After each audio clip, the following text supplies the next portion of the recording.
Thank you. Please be seated.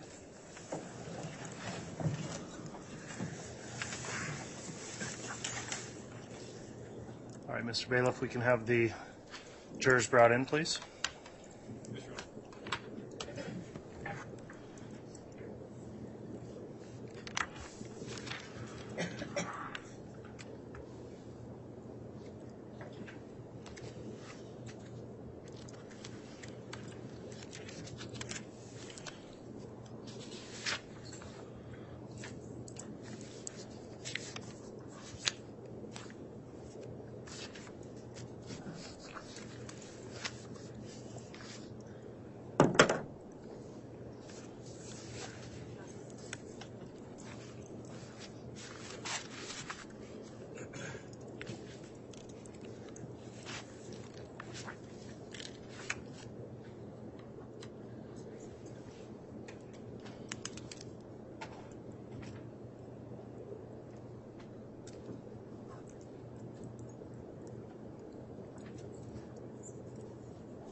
Okay, thank you.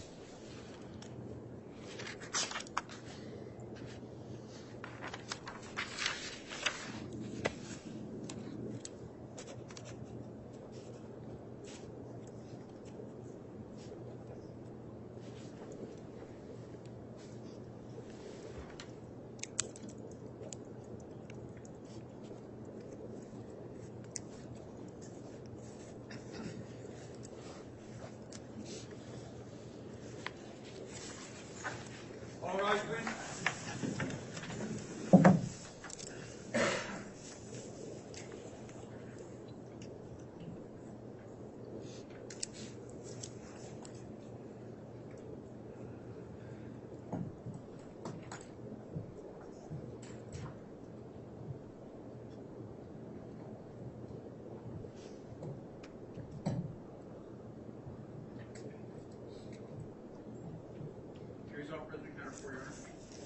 All right, thank you, Mr. Bailiff. Please be seated.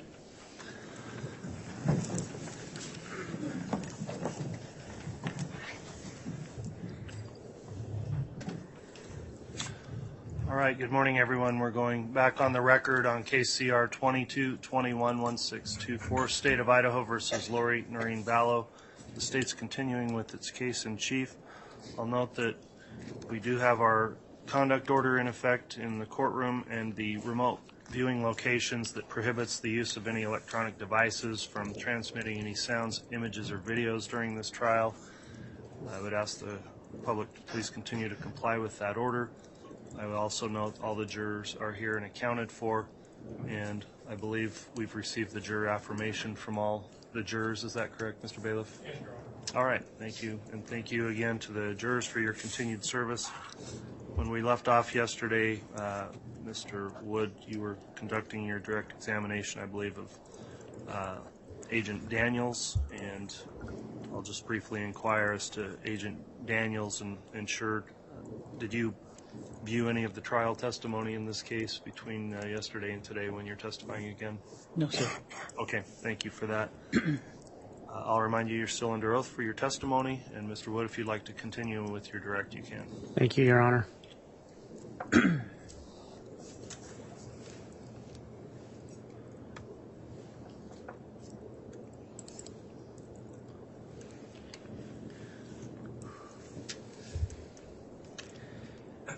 Agent Daniels, when we left off yesterday, I believe we had spoken about in this exhibit the house, the fire pit, Tylee's burial site, and the garage and shed. Is that correct?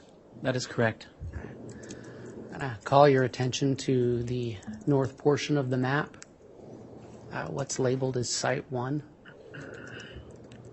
Site 1 was what we called burial site number 1, and that becomes the burial site for JJ Vallow. Okay.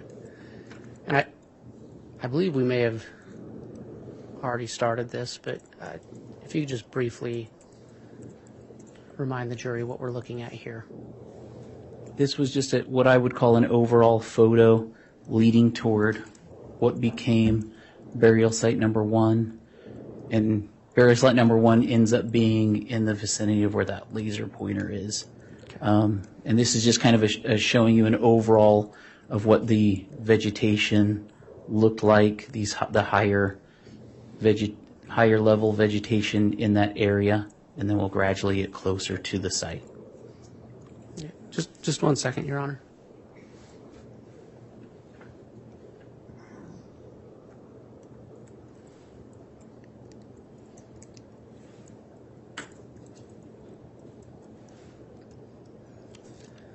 Can you briefly describe what's in photograph 149?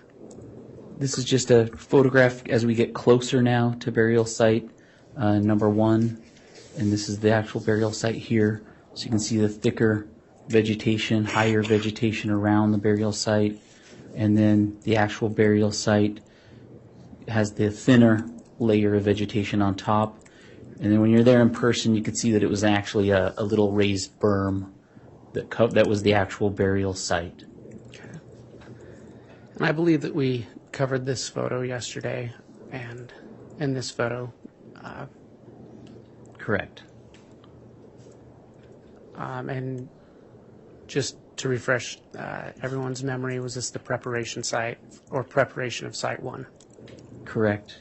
And this was just kind of once we decide this looks like it could be a good burial.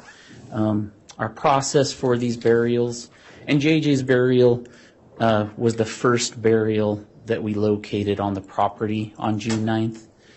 So our process, what we want to do when we process these burials or potential burials at this point, is we just want to kind of establish a perimeter for what we think that burial, where that burial is, and then we just want to start excavating or digging down, and anything that becomes significant as we're digging down, the team leader will just make a determination, okay, that looks pretty significant, let's stop, let's take photographs, let's take some faro scans of that layer, just to document that for later, to try to tell the story of how these remains were buried, whoever the suspect or suspects were that buried these human remains. We just want to show that story down the road, like a circumstance like this, to a jury. And so layer by layer, first we're taking that vegetation off, this potential burial. Your Honor, I'm going to object. There needs to be questions before we... I'll It's ask a sustained. question. It is just a narrative, Okay. and I'd ask Mr. Wood and the witness, it does need to be an exchange of question and answer. Okay, thank you. Agent, I believe we saw this photo yesterday, but if you could just briefly summarize again, just to refresh the jury's memory, what we're looking at in photo 173. So after we've removed that vegetation off the top, this is the next significant layer.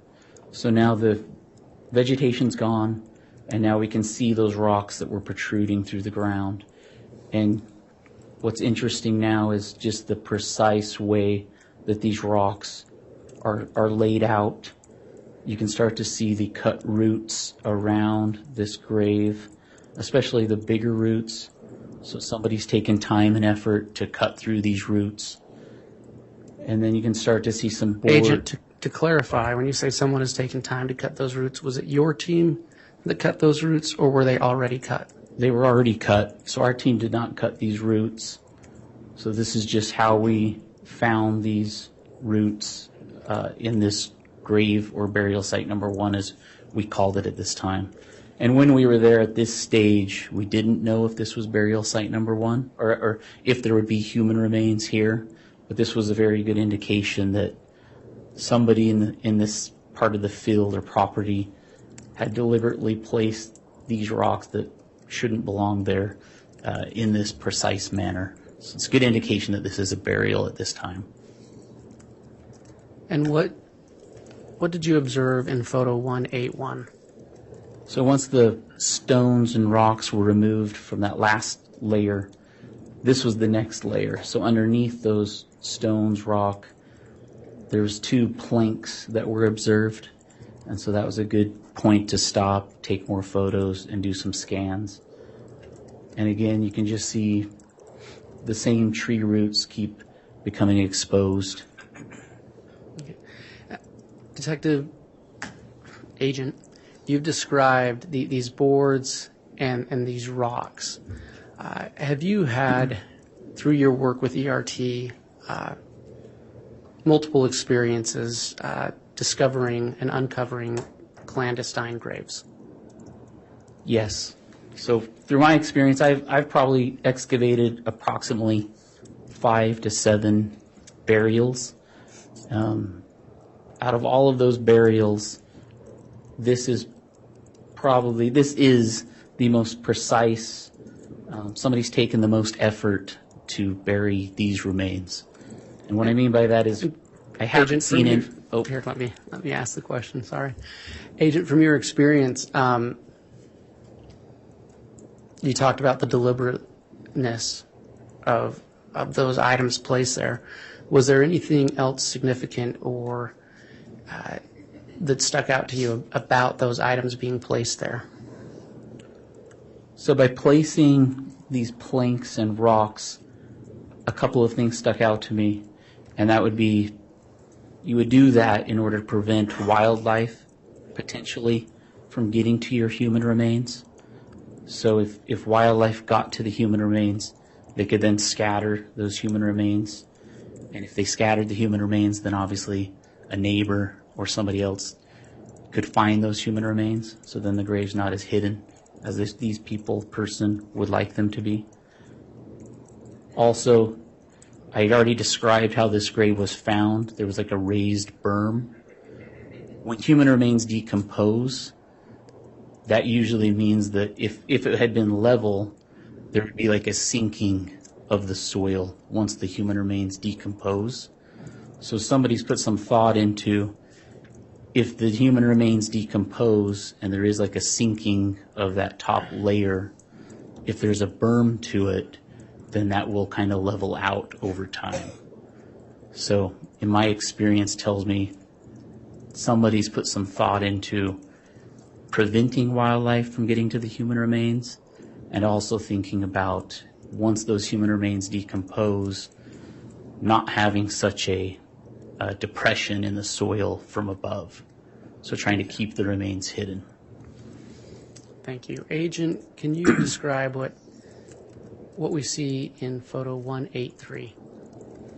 So now we've removed the planks and the teams continue to excavate further into the grave. And now we can see a black piece of plastic that starts to be exposed.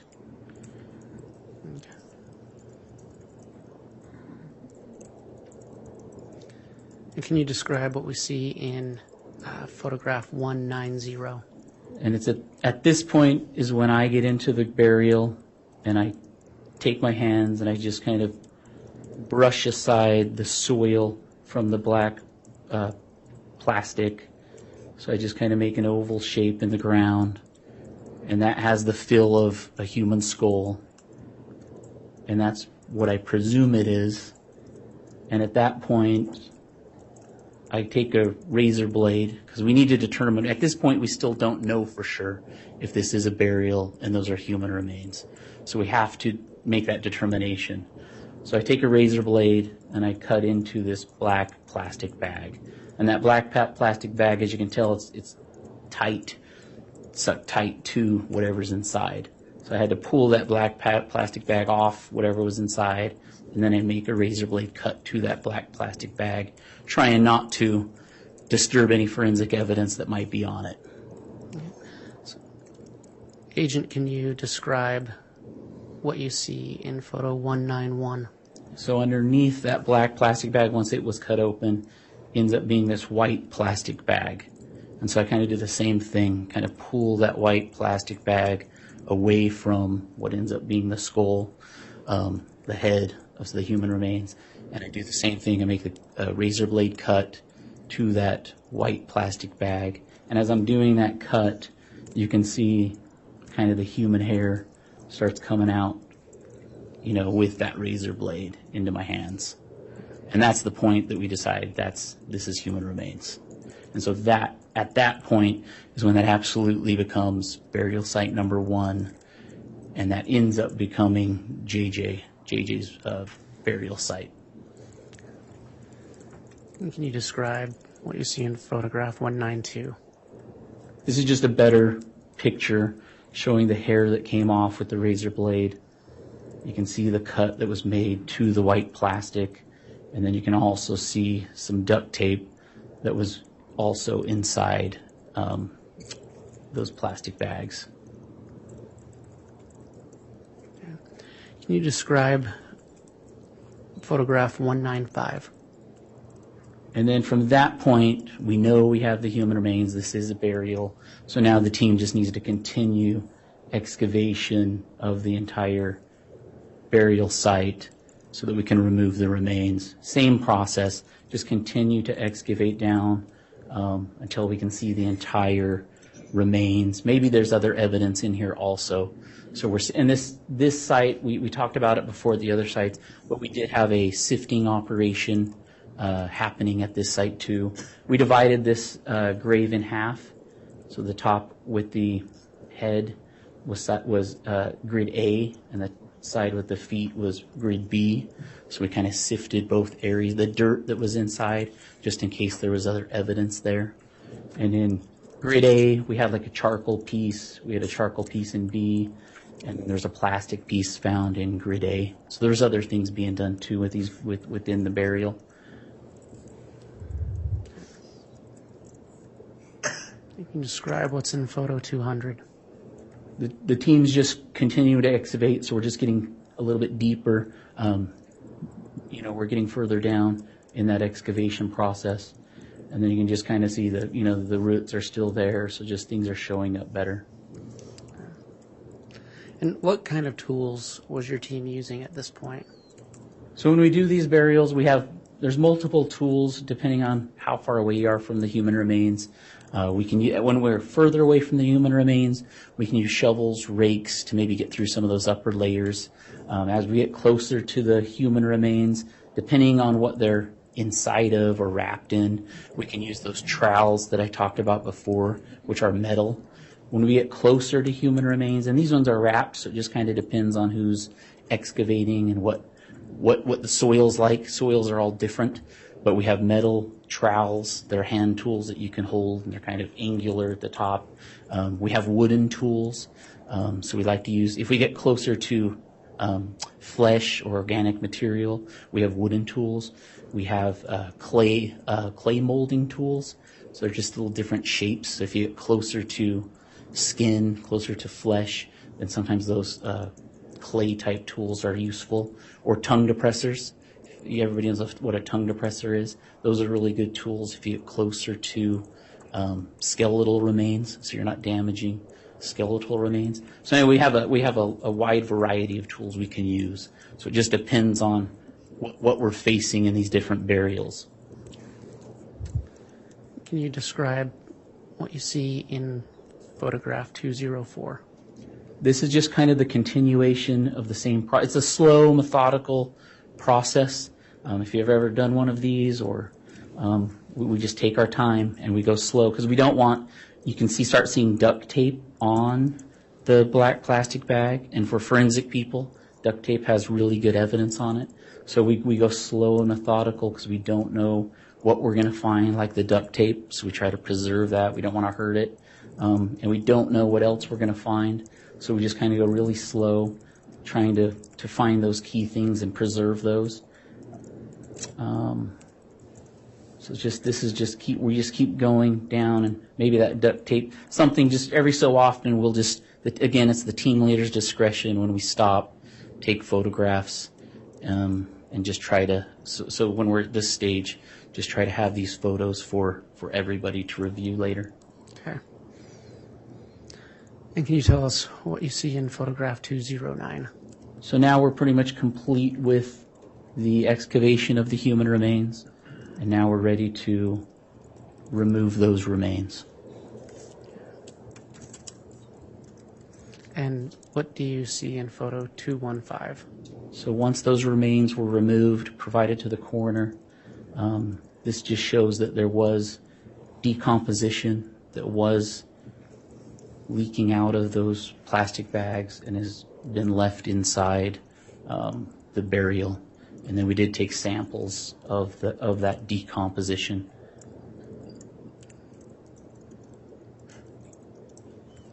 And then this And is what do you see in photo 217?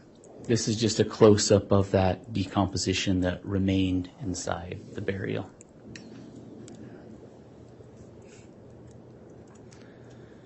Can you describe what you see in photograph 240? This is just showing some of those pieces of evidence or the rocks that were on top of the burial, one of the first layers, and then the planks that were on top of the burial. So some of those first layers that we had removed and then later took as evidence. And then all of the evidence from this burial was provided to the Rexburg Police Department, and then the human remains were provided to the coroner. And can you describe what we see in photo 268? And then this was the first burial that we found on the property. And so at this time, it was really important that we went deeper after we found the remains, and went wider after we found the remains, because at this time we weren't positive. We were still looking for Tylee's remains. So now that we had found JJ's, we knew, hey, Tylee's around here somewhere. So it was super important that we used the tractor. Is Tylee buried underneath JJ? Is she somewhere in this vicinity? So we just had to use that tractor to try to see if Tylee was in this same area. So this was kind of the first time we used the backhoe to just kind of expand a little bit around where JJ was, just in case. And did you find anything else in burial site 1? We did not.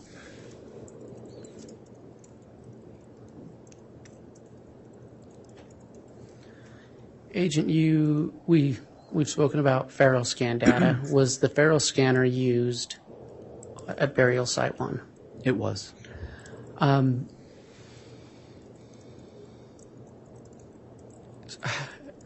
You spoke earlier about it being at the site supervisor's discretion as to when to run the scanner. As the site supervisor, can you just explain a little further what are the types of things that would lead you to have the Faro scanner run? Just these, for a burial, anything significant found while you're doing the excavation. So key pieces of evidence. In this case, you see a layer of rocks that are over a burial. You see the layer of planks over a burial. You know, when the second a black plastic bag shows up that could be the head. You know, that's those key things. You want to try to capture those, whether it's photos, scans. There's multiple ways to capture those things. In this case, we chose to do the photos and the scans with the Faro scanner. Okay. So I'm going to show you what's been labeled layer A. And at this point, is there an approximate depth given? Yes, so this is just the photograph showing those rocks on the top, on this layer. And then the lowest point of this layer, the approximate depth is listed in this lower diagram. And in layer B? So the lowest depth of the excavation from this photograph is just highlighted right here with that line. And again, you have in the diagram just from 1 foot, 2 foot, 3 foot. And layer C? And that depth is just kind of noted. The lowest depth from that picture is just kind of highlighted right there with C.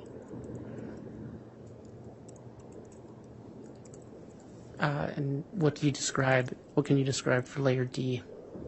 Just from this photograph where we were at that time, the lowest depth that was scanned was right there, so just under a foot.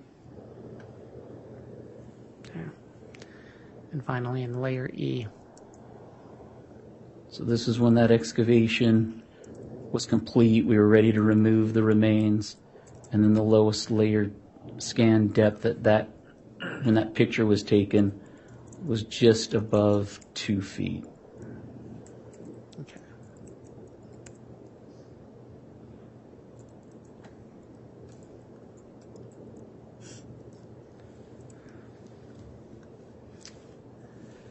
Your Honor, at this time I'm going to ask that the witness be handed what's been marked as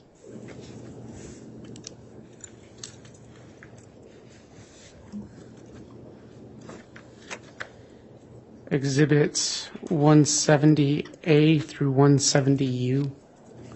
And I would, well, wait till he sees them. And the copy has been provided to counsel in the court.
Agent, can you briefly review what's been provided to you in 170A through 170U and let me know when you've had a chance to review it?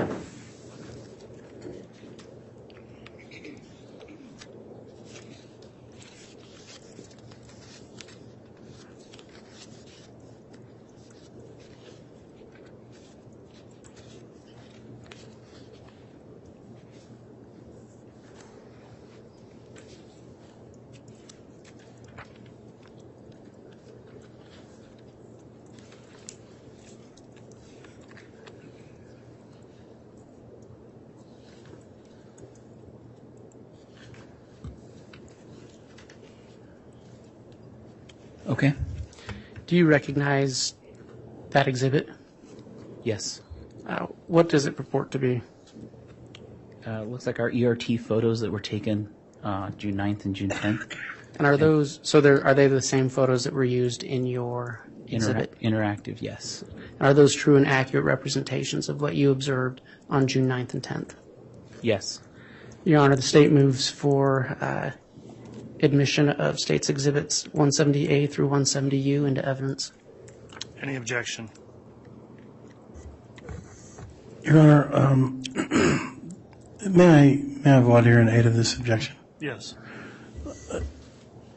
Agent Daniels, these photographs, each one of these photographs that are in this packet are also photographs that have been shown to you in this particular exhibit, is that correct?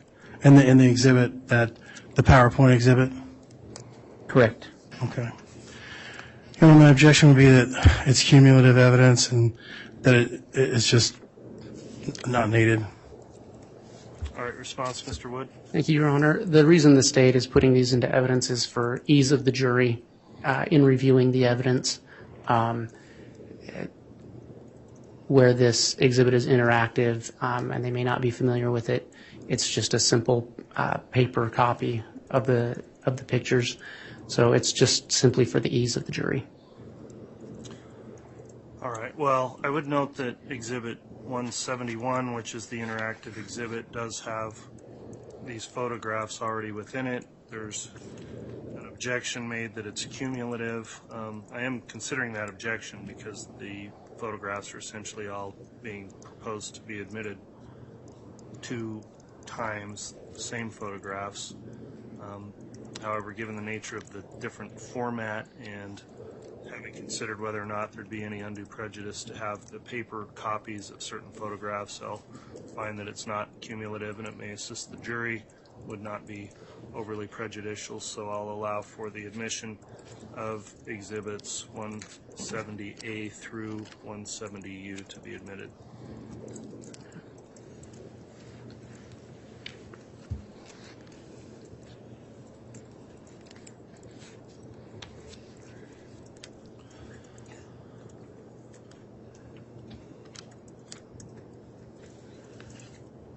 Then I next ask that the witness be handed State's Exhibit 170V through 170QQ.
Agent, can you review State's Exhibits 170V through 170QQ and let me know when you've had a chance to review them? Yes.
Okay, I've reviewed them. What is State's Exhibits 170V through 170QQ? There are photos that were in the interactive and photos that the ERT photographers took from the June 9th and 10th crime scene. Okay, and do you recognize those photographs? Yes. And are they true and accurate representations of what you witnessed on June 9th and 10th? Yes. Your Honor, for the ease of the jury, the State moves for admission of State's Exhibits 170V through 170QQ. Any objection from the defense? Yes, Your Honor, we would renew our objection that these are cumulative. Okay. I've considered that objection. Again, it is more than one version of the same photograph being admitted. The court does find, upon weighing it out, that it would not be unduly prejudicial to have the jurors have an easier reference of these particular photos, which are also found in the interactive exhibit. So the court will overrule the cumulative objection. The photographs on those exhibits are admitted, and just so the record's clear, that would be V through Z, and then they start again with AA, and then go sequentially AA, BB, etc., up through QQ. So those are the photographs that are now admitted.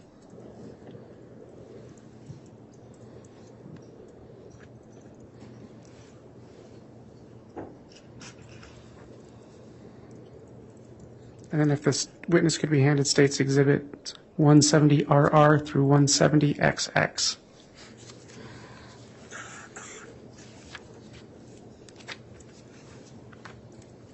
Oh.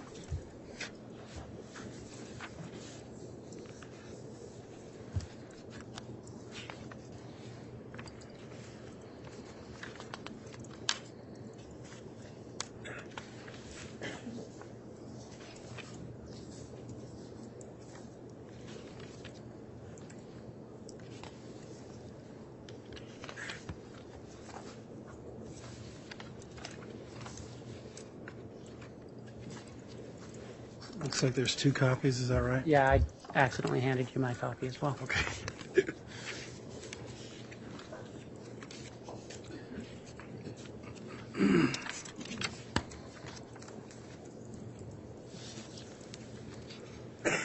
Agent, can you review State's Exhibits 170RR through 170XX? Yes.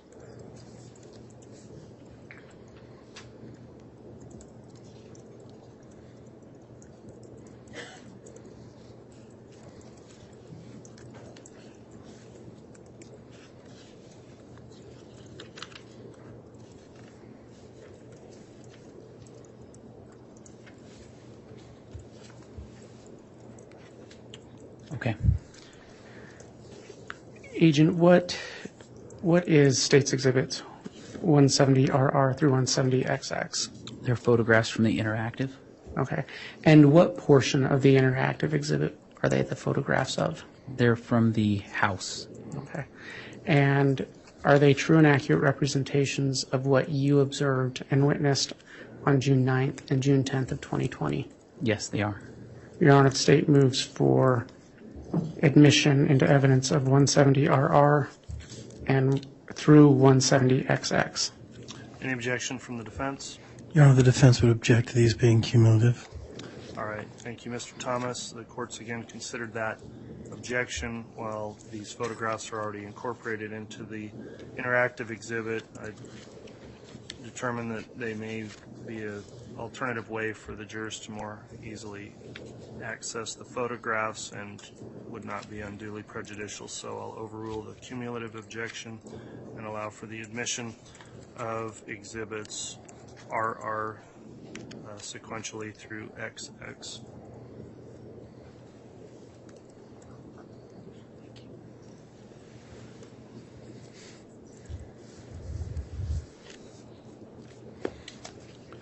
And then if the witness could be handed what's been marked as State's Exhibits 170YY through 170JJJ.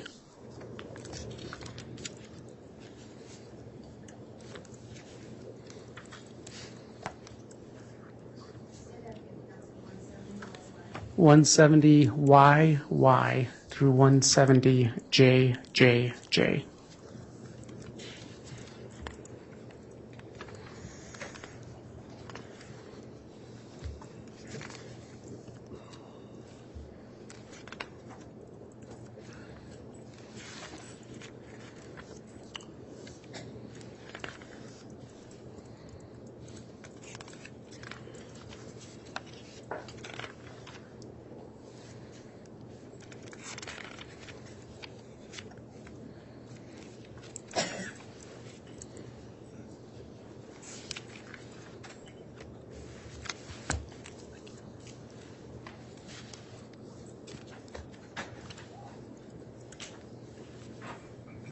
Agent, can you review State's Exhibits 170YY through 170JJJ and let me Yes. know when you've had a chance to look at them?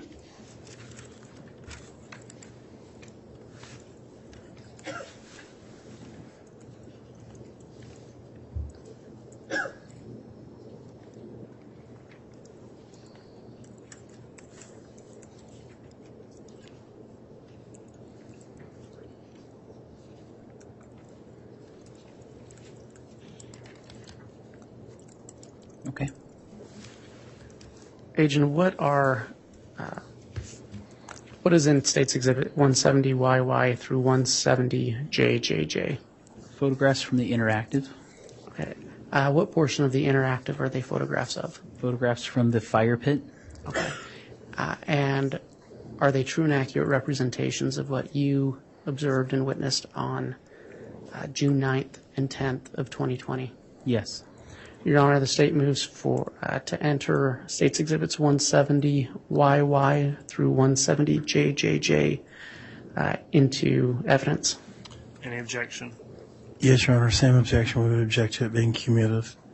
Very well. The court's considered that cumulative objection for the same reasons I've indicated in the previous three rulings as to the nature of these photographs in relation to the interactive exhibit. I'll incorporate that same rationale and overrule the objection.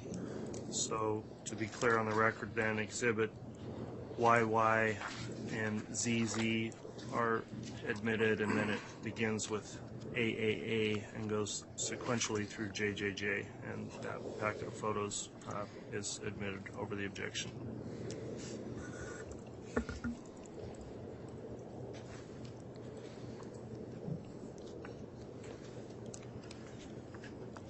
And then if the witness could be handed States Exhibit 170KKK through 170WWW.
Agent, can you review States Exhibits 170KKK through 170WWW and let me know when you've had a chance to look over them? Yes.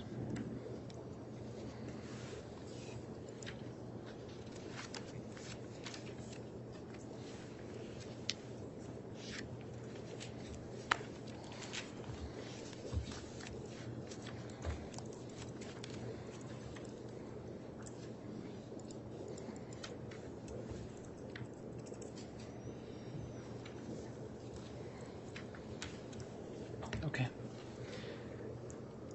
Agent, what have you had a chance to review States Exhibits 170KKK through 170WWW? Yes.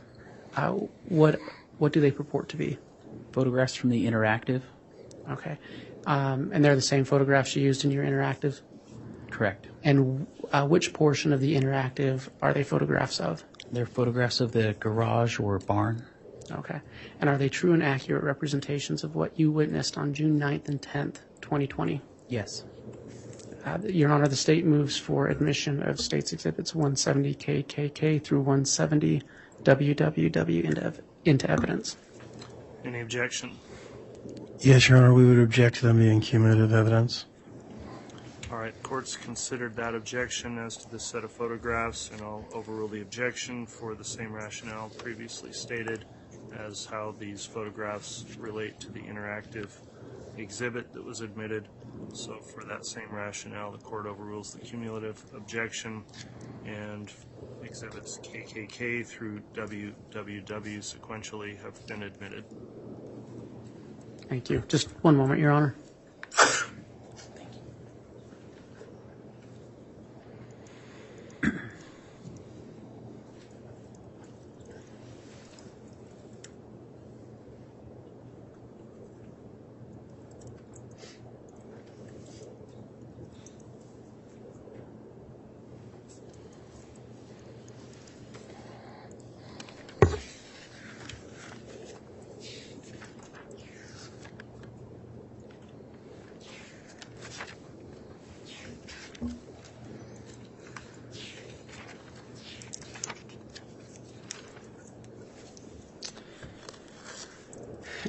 Agent, can you,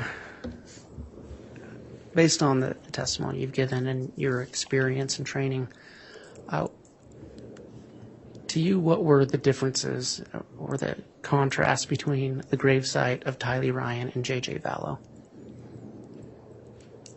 I thought there was a big difference between JJ's burial, which was our first burial that we uncovered that we just talked about, where the stones were covered in such a precise way, and the planks were there, and JJ's human remains were all intact, wrapped in the plastic bags, and then the white bag at least was on his skull from what we saw, versus burial site 2, where we at first couldn't even tell they were human remains. And then the way we found Tylee's remains, just kind of that mass of organic material at first. We didn't know what that was until we kind of pedestaled out that mass, went to uncover it, and it fell apart into pieces. Saw the burned, charred remains of Tylee's remains. So just such a big contrast for us as a team, going from JJ's, how precise everything was placed, the stones, the planks, the wrapping of the body, all intact, versus Tylee's melted, charred mass, how that was placed in that burial. The items we found in the fire pit, and at the time we didn't know, as an evidence team, we didn't know the connections, if any, but just all those evidence items that we found, but just a huge difference. So Okay. I think that's the best way to describe it from my Thank you. standpoint, being ERT that day. At this time, the state has no further questions, Your Honor. All right, thank you, Mr. Wood. Mr. Thomas, will you be conducting cross?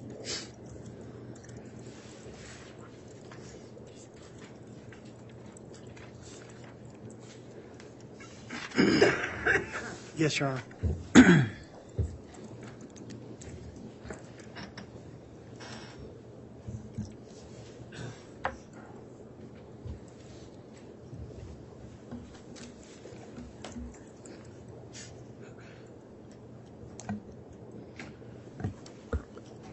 How you doing today, Agent? Good, thank you, sir. Good. You indicated that you've been on the ERT team for somewhere between about 13 years. Is that right? I'm saying 13 to 15 years. I was off and on. Okay.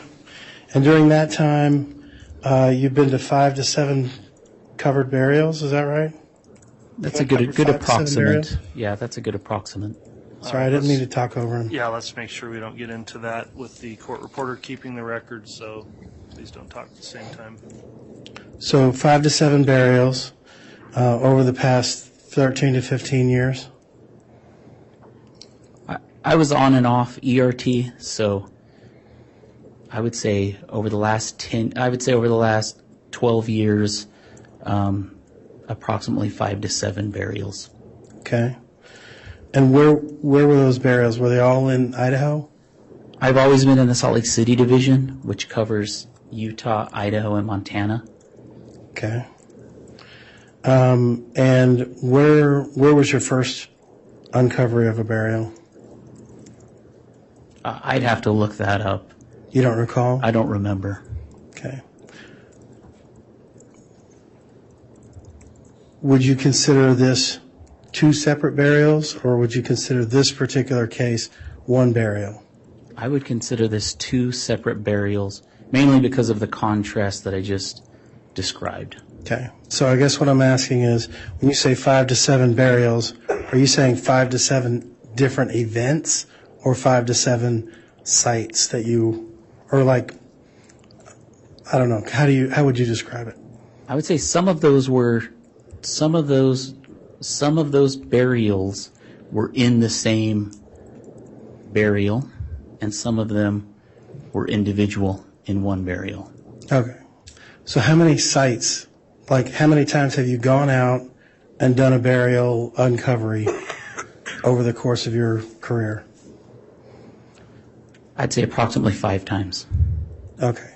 So, I'd have to review a bunch of reports in order to give you very specific details. all right. Have you ever done a burial in Idaho? Yes. Okay. Other than this one, I guess is what I'm asking. I believe so. I believe so. I'd need to check, though, just to be sure. Where would it be? Probably on the Fort Hall Indian Reservation. Okay. And what about, you indicated that your coverage area was Utah, Idaho, and Montana? Correct. Okay. Where in Montana would you have gone for a burial uncovery?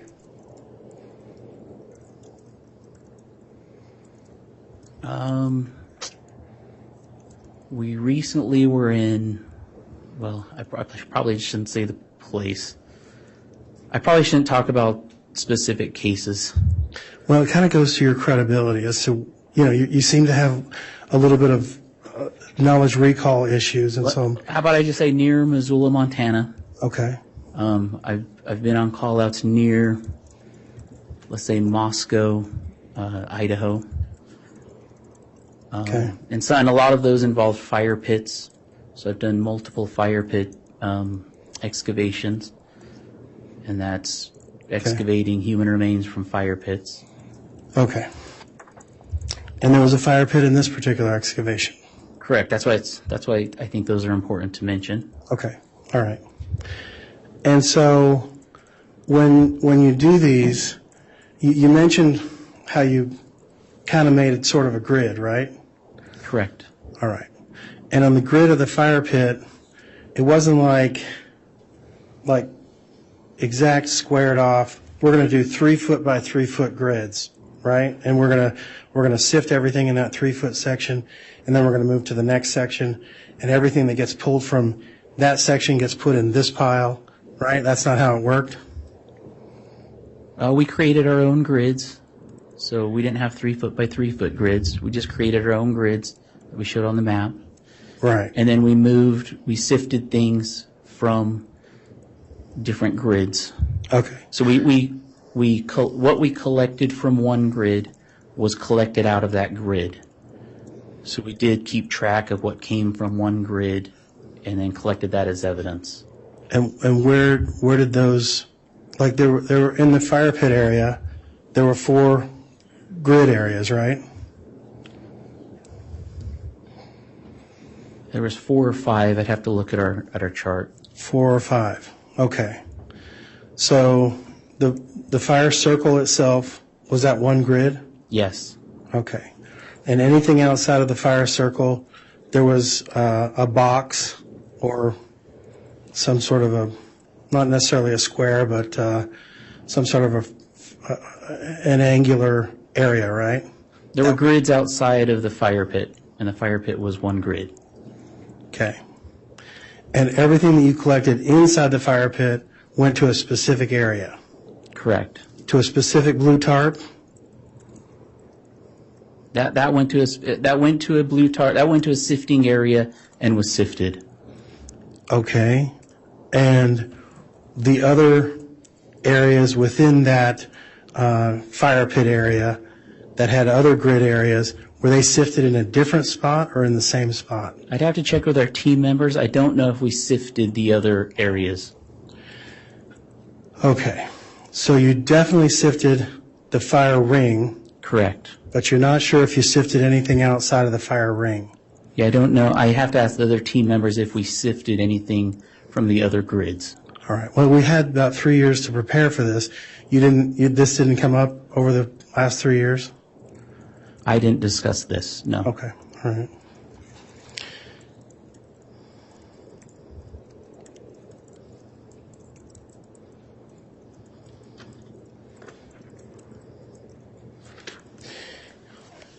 You mentioned that you were the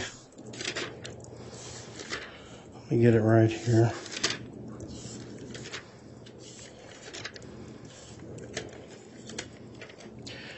Currently the team leader of the ERT. Is that right? Senior team leader for the evidence response team. Senior team leader. And is that like the highest up you can go? Like everybody answers to you? I'm over all of the evidence response team members in Utah, Idaho, and Montana. Okay. So in your region, you're the senior team leader for Correct. the ERT. Okay. Correct. But there are other regions and they have senior team leaders as well? Correct. All right. And have you, on this particular case, met with any of those other senior team leaders in other areas of the country? No. Okay. I have, in preparation for this search warrant, I did discuss this case with the evidence response team unit, and they oversee, they're based out of Quantico, Fredericksburg, Virginia, and they oversee all of the evidence response teams nationwide. Okay, so the evidence response team, or the evidence response unit oversees the evidence response teams. Correct. Okay, that's kind of where I was going with that. Okay. Thank you, that's all I have. All right. Any redirect from the state? No, Your Honor. All right, that'll conclude the testimony then of this agent. If I'll inquire of the state, is he going to be recalled potentially, or can he be released from any subpoena? Your Honor, we believe we're done with Mr. Daniels, but just as out of a precaution, we would not ask to release him from a subpoena at this time. Okay, that'll conclude your testimony then, and just the state will contact you if you think they think there's a reason to recall you at some point, so you'll remain under subpoena at this time while the trial's still going. The bailiff help escort you off the witness stand then, and the state can get prepared to call another witness. Thank you. The state would call Dr. Garth Warren.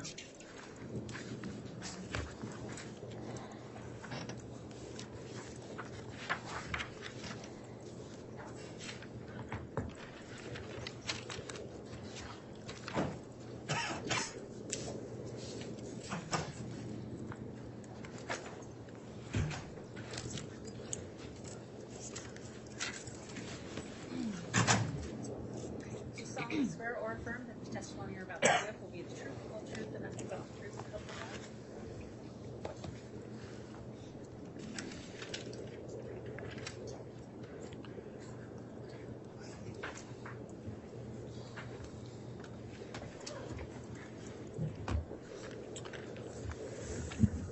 All right, now that the witness has been sworn, I'll just briefly inquire. Dr. Warren, have you viewed or listened in on or in any way reviewed any of the trial court testimony before you took the stand here today? No, Your Honor. All right, thank you for that. When you're being questioned, please make verbal responses so we keep a clear court record, and please also avoid talking at the same time as anyone questioning you so the record remains clear as well. With those ground rules in mind, then, Mr. Wood, if you'd like to inquire on direct, you may. Thank you. Can you please state your name for the record and spell it? And spell your last name. Garth Warren, Garth Warren. Dr. Warren, what is your occupation or profession? I am a forensic pathologist. Okay. What is a forensic pathologist? So a forensic pathologist is a medical doctor who essentially tries to figure out why people die.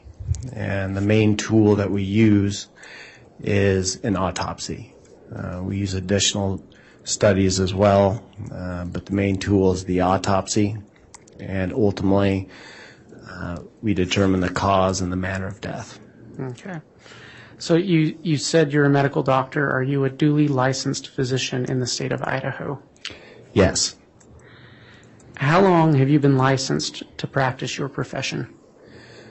So I've been practicing licensed in Idaho for approximately 6 years, almost 6 years, and I was licensed in my previous job in Colorado for 5 years. So a total of about 11 years.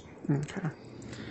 And are you presently engaged in the practice of being a forensic pathologist? Yes. Where did you receive your training in pathology? So I attended the University of Health Sciences Center in Portland, Oregon, Oregon Health Science Center, and I did a general pathology residency and completed that.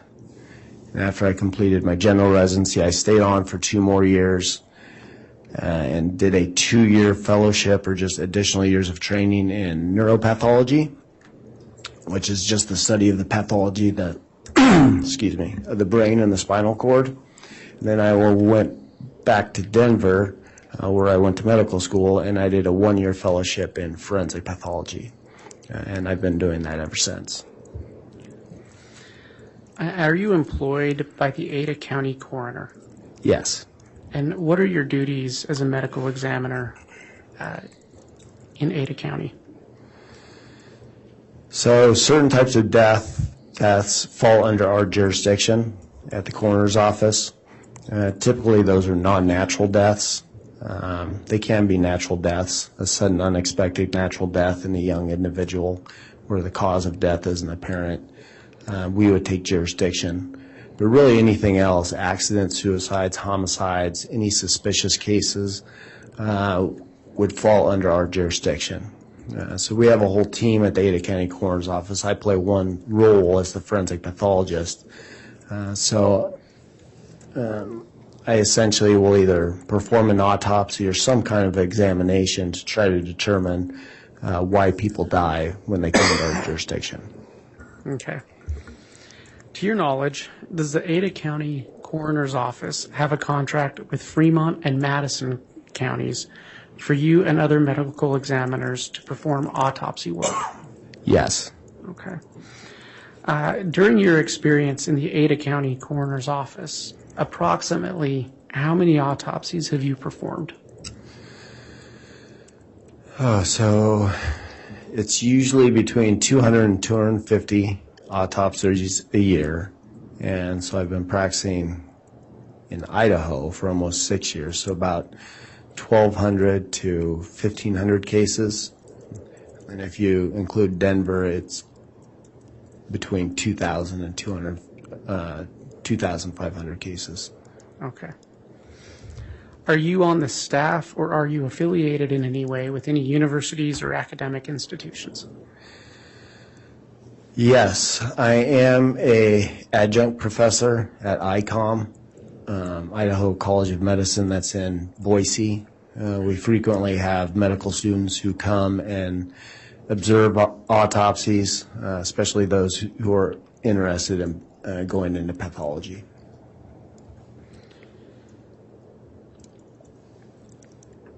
So I asked you earlier what a forensic pathologist does, but exactly what does pathology involve? So pathology, by definition, is the study of disease, and it's broken up into different branches. The branch that most people are most familiar with is the anatomical pathologist. So that's the pathologist where if you go to the doctor and you get a mole taken off your skin, or you have to have a liver biopsy, or you get anything removed, that piece of tissue will essentially make its way to a laboratory, a clinical laboratory. And the pathologist will examine it, they'll look at it under the microscope, and they'll make a diagnosis. Then that diagnosis will be relayed to the clinician, who will then give the information to the patient. So a lot of pathologists spend their time looking under the microscope, making diagnoses. The other side of it is clinical pathology, and that's the clinical laboratory. So typically, a pathologist is in charge of the clinical laboratory. So anytime you've ever given a pee sample, a blood sample, that'll go to a clinical laboratory. It'll get tested, the pathologist oversees that, and then again, the results will get kicked back to the doctor who ordered it, your primary care doctor, and that will get relayed to you. So where forensic pathology fits in that is it's essentially a subspecialty of anatomical pathology. Are you a member of any specialized medical or scientific groups or associations? Yes, I am a member of the National Association of Medical Examiners. They're essentially the governing body of coroners and medical examiners across the country. I also participate in committees in the Treasure Valley and maternal mortality fatality committee, child fatality committee.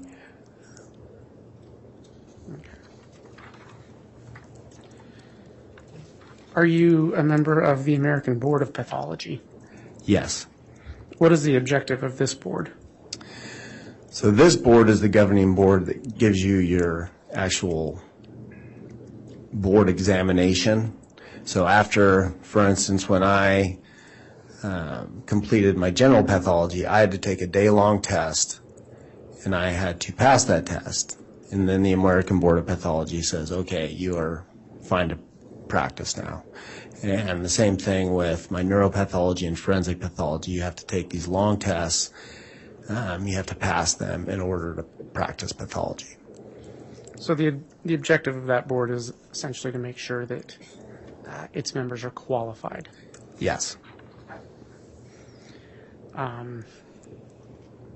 So, again, we briefly spoke about forensic pathology. Will you explain in a little more detail what that term means?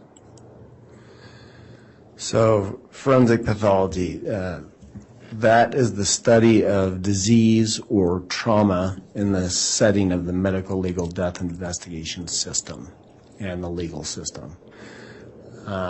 So typically cases that fall under the medical examiner, coroner's offices, as I mentioned, are non-natural, and our job essentially is to do some type of examination, typically an autopsy. Sometimes we just do an external examination. We do toxicology, and we'll do other studies. We'll do x-rays and so forth. And then based on that, I have to come up with a cause and a manner of death. And that's really my ultimate job, is to determine the cause and manner of death based on my findings.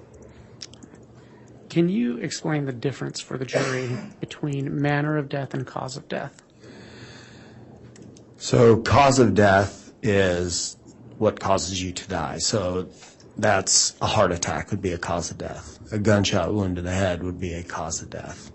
A motor vehicle accident where somebody sustains multiple blunt force injuries, that would be a cause of death. A manner of death deals more with the circumstances surrounding the death, and it's typically broken into 5 different options. It's natural, accident, suicide, homicide, and undetermined. So every time you do an autopsy, you do the cause, and you determine the manner. One example I always give for manner is where the circumstances, and this kind of goes into play why the circumstances are so significant, is if you have somebody with a gunshot wound to the head, well, that could be self-inflicted. That could be a homicide. Somebody else did it. Could potentially be an accident. And sometimes the findings on the body would look exactly the same.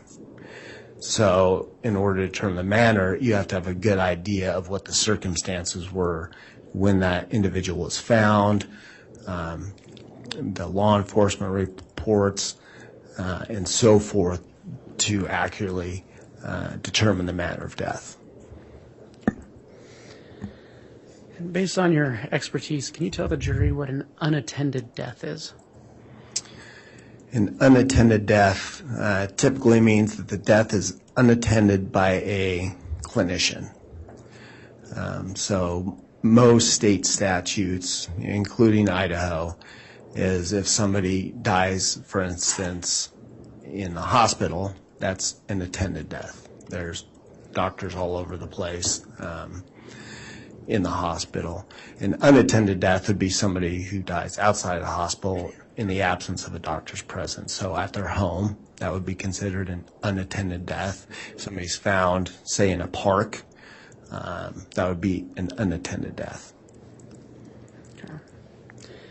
Is there a general procedure that you follow when performing an autopsy? Yes. What is that? So typically the first time I see the decedent or the body is in the morgue, is in the autopsy morgue. Typically the body is received in a body bag. Sometimes it's sealed to preserve evidence on cases that are suspicious or homicides. Sometimes it's not. So the body is received in a body bag. We open the body bag, and the first thing I do is I observe just the decedent as is. So what were they wearing? Do they have any personal effects? Is there any evidence of medical intervention?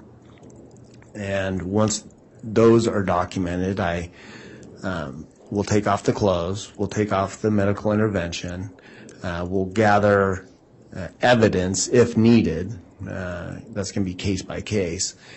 And then we'll get the body naked, and then I'll do a head-to-toe exam, which is called the external examination, where I'll describe the hair, eye color, ears, fingernails, pretty much everything from head to toe, and I'm essentially looking for anything that could be a cause of death, any natural signs of death, any trauma.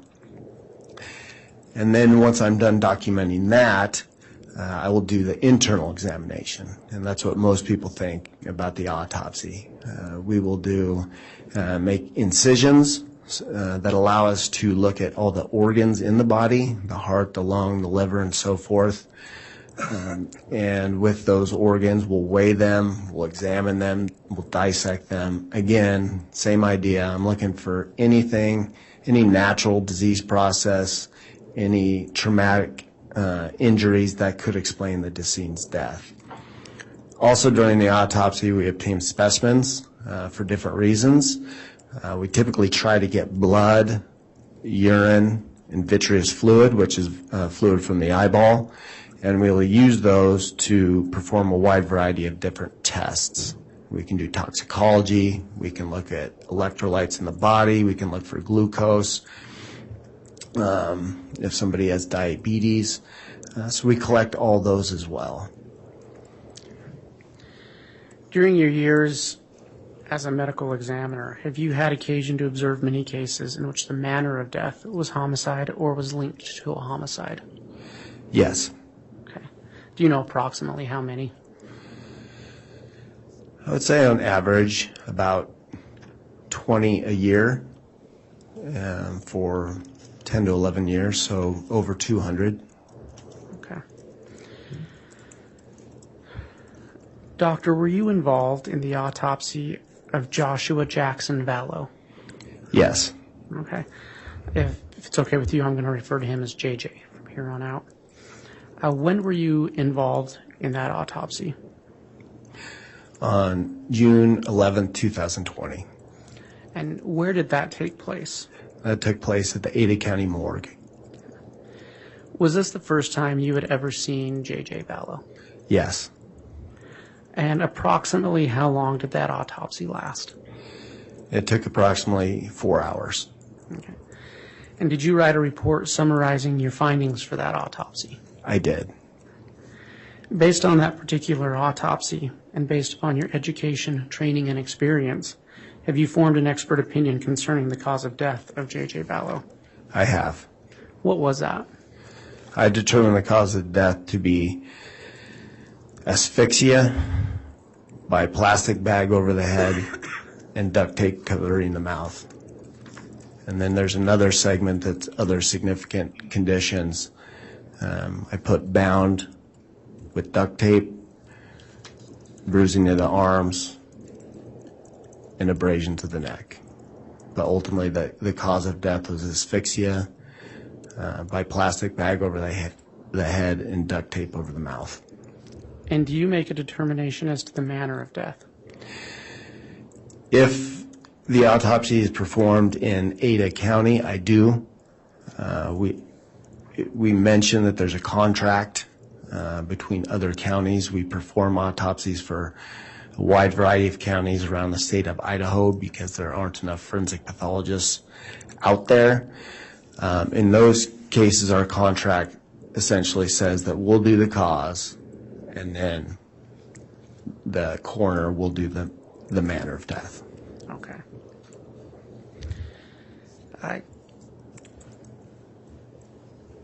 When you commenced your autopsy of JJ Vallow, can you describe for the jury what you initially observed?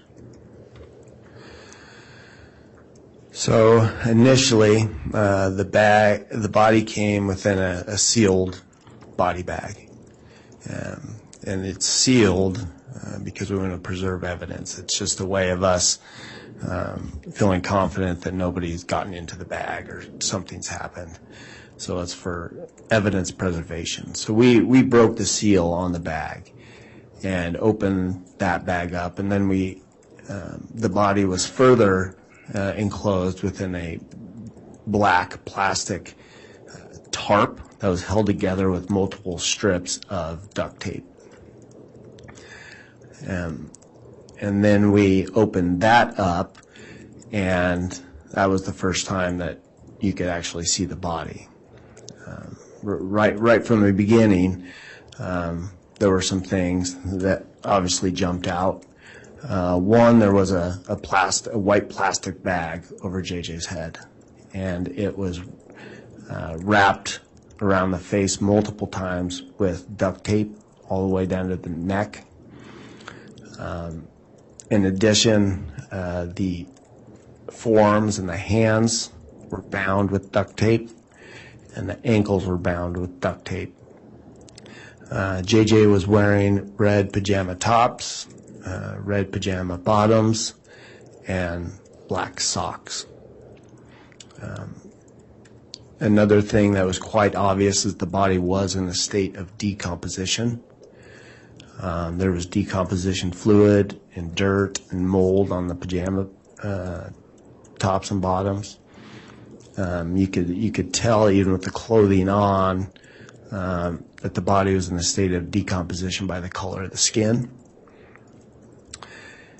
And at that point, we essentially took photographs, documented how the body was received, and then we proceeded. Okay. So you mentioned you took photographs and documented how the body was received. Did you then conduct an external examination? Yes. What steps did you take in your external examination? So for the external examination, I guess backing up a little bit, with everything that was on the body, the clothing, the duct tape, the bag over the head, at that point, we started gathering our evidence. So what we did is we took the pajama tops and bottoms off, and we submitted that to law enforcement. We submitted the socks to law enforcement. The bag over the head with the duct tape, we made a single cut, removed it carefully, and we submitted that to law enforcement. With the duct tape around the arms, we made a single cut, unfolded that carefully, submitted that to law enforcement, and we also submitted the duct tape around the ankles.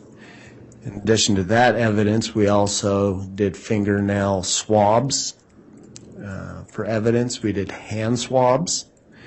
The fingernails actually were easily came off because of the state of decomposition, so we ended up just submitting all of the nails for evidence. In addition to that, we didn't really know what was going on with the case as far as could there be a sexual component or not, so we did oral, anal, and penile swabs just to be careful. And then in addition to that, we took pulled head hair, a portion of the rib, and that was actually done during the autopsy, and 2 molars from JJ for DNA purposes. Bone, the ribs, and the molars are a good source of DNA, and we kind of figured that DNA may be important in this case. So that was all the evidence that we got and submitted to law enforcement. And then as far as the external examination goes, like I said before, I do an examination from head to toe. And as I stated before, one thing that was obvious was the body was in a state of decomposition. The head took on a green discoloration, neck. Other parts of the body had a light brown, leathery appearance. That is consistent with decomposition. There's fairly extensive skin slippage throughout the body, including partial degloving or skin falling off of the hands and the feet. And that was essentially what I found. I also found some injuries that jumped out. One injury was a scratch. There were abrasions. It appeared to be scratch-like abrasions on the left side of the neck. And angle. Doctor, if I can ask you, why was that significant to you? That was significant to me in a case like this, considering the way he was found. If there's any kind of injuries to the neck, it's a red flag. Do I know exactly what it means? No, but I think some of the things that come to mind are, was JJ trying to get the bag off his head? And could they be scratch marks trying to get the bag off of his head? I wasn't there. I don't know exactly what happened, but those are the types of things that go through my head. There are additional injuries, including bruising of both upper arms, symmetrical bruising on the right upper arm and left upper arm. And there's also a diffuse hemorrhage on underlying the right thumbnail. There were also other areas that were concerning or suspicious for injuries that looked like bruising. There were areas on the ankles that looked like bruising that may have been associated with the duct tape. So when I looked at it grossly, they looked like bruises. But in all the injuries I described on the arm, the leg, the ankles, what you do in a case like this where there's significant decomposition is sometimes decomposition can make things look like a bruise when it's not a bruise. So we took incisions on the body in multiple areas that were concerning for bruising. The two areas that did show at least convincing hemorrhage in the subcutaneous tissue underlying the skin were on both upper arms. The bruising on the legs or on the ankles didn't show significant bruising or show bruising in the subcutaneous tissue. So to me that means that it could have been a bruise, but I can't confidently say that it was. And so, doctor, when you mentioned the hemorrhaging below the subcutaneous, did I say that correctly? Yes. Layer, was that confirmation of bruising on the arms? Yes. Okay. And was there anything else notable in your external examination? I believe those were the most significant findings that I can remember off the top of my head. Did you find any signs of disease in your external examination? No. Okay. And after your external examination, you conducted an internal examination? That's correct. Can you describe that process for the jury? Yes. So as I stated before, we make incisions on the torso and on the scalp that allow us to evaluate the brain, heart, lungs, look at the ribs, all the different organs in the abdominal cavity. In this particular case, all the organs were still there. and they were still well defined, meaning I could tell that's a heart, that's the right lung, there's the liver, there's the adrenal gland, so forth. All of the organs, as to be expected, showed decomposition changes, but I did not see any trauma to the internal organs, and I did not see any evidence of overt natural disease to any of the organs. Did you check for rib fractures? Excuse me, yes, I did. Actually, when you remove the chest plate, you get a good look at the ribs. And in this case, on a case where you're really looking hard, what you do is there's a thin layer of soft tissue, the pleura, that you actually, in this case, I pulled away to even evaluate so I could actually see the bone itself. And I did not observe any rib fractures. Why would you look for rib fractures? Rib fractures, depending on the case, and that can have different meaning. It's important for me just to document everything that I see and everything that I find. So one reason is simply documenting it. I may not exactly know what it would mean at the time, but it is a finding. You can get rib fractures from trauma. For instance, you're skiing and you fall down, you get rib fractures. You can get rib fractures from CPR. We know in this case no CPR was performed, so we didn't have to worry about that. But ultimately, it's just another piece of the puzzle, another finding to explain any kind of trauma. You stated you examined the organs. Did that include the lungs? Yes. Did you see anything remarkable in the lungs? No, I didn't, other than decomposition changes. Upon completion of your internal exam, what did you do? So, I guess going back a little bit, during the exam, like I stated, during the autopsy is when you typically get samples, either to look at microscopically or to send to laboratories. So after the autopsy was completed and we had gathered that, we were able to gather basically tissue from each organ to look at under the microscope, and I did that at a later day. In this case, because of the state of decomposition, there was no blood, there was no urine, and there was no vitreous fluid. So we ended up sending a sample of liver for toxicology, which is considered a good sample to send in a decomposed case when you don't have options for the other. So after the case was done, I essentially had to just wait for those findings to look at the histology, to look and see what toxicology showed. We also did full body x-rays in this case before the autopsy, looking for any kinds of bony abnormalities.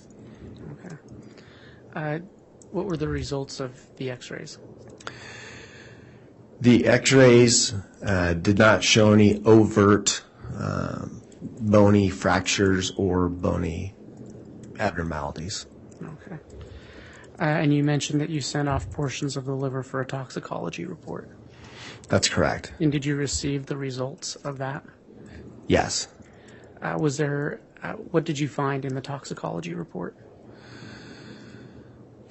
So in the toxicology report, there were low levels of ethanol, so alcohol. There was a substance or a drug called GHB, Gamma-hydroxybutyrate acid. There was also a substance called theobromine, and I believe there's also caffeine.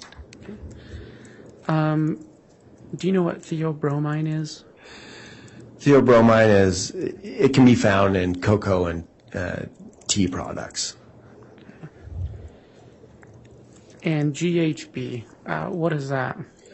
So GHB, gamma-hydroxybutyrate acid, it's a drug, or one, it can be a drug, and it can be used for medicinal purposes or recreationally. For medicinal purposes, sometimes it can be used for narcolepsy. I think at one point in time it was used as a possible anesthetic or for anesthesiology. Recreationally, it's often referred to as liquid ecstasy. Some refer it to as a date rape drug. What it does, it acts as a depressant on the central nervous system. It can give you a sense of euphoria. It can give you a sense of calming, relaxation. It can increase libido.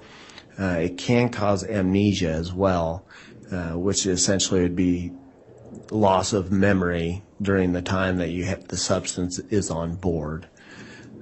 So recreationally, it can be used for all of those things. And in addition, GHB is naturally found in the human body. It is predominantly in the central nervous system. And again, like I stated, it acts as a depressant, and it also can be found in lower amounts in the peripheral tissues.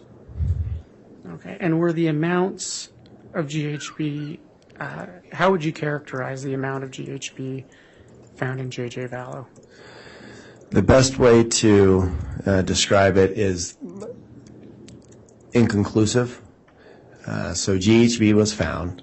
So we know through literature, the medical literature, that GHB can be found in tissues, including liver, post-mortem.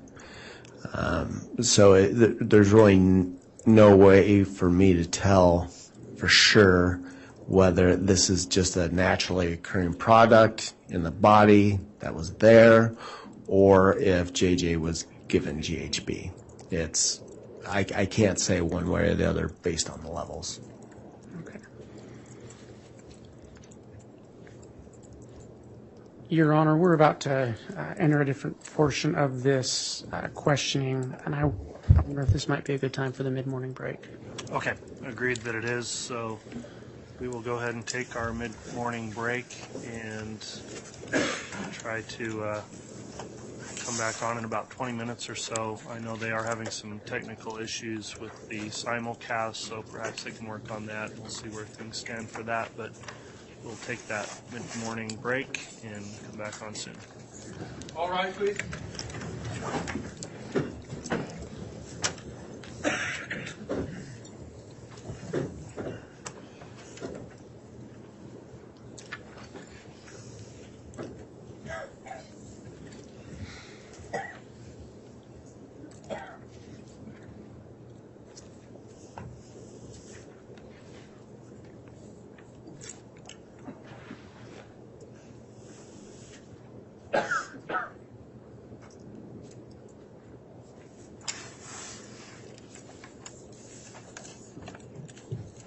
Okay, folks, we'll be back at 35 after. Please grab all your property if you're going to leave.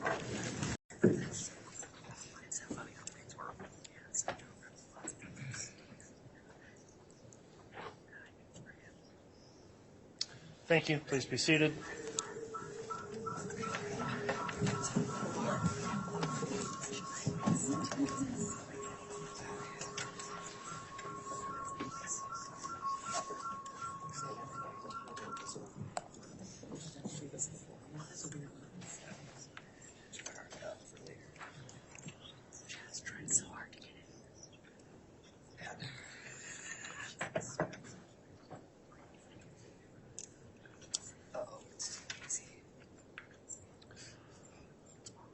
Okay, if we're ready, we can have the jurors brought in. Yes, sir.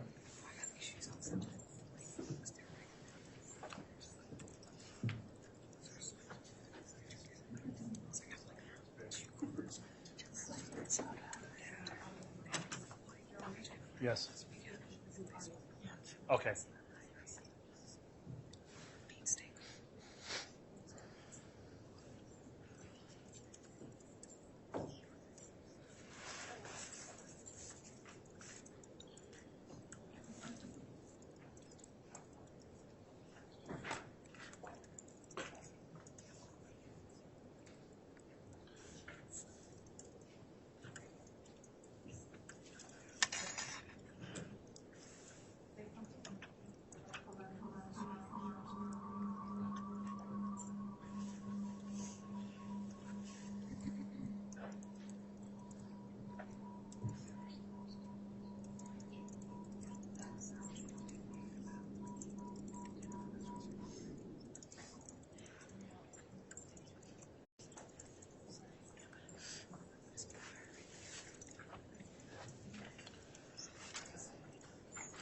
All right, please.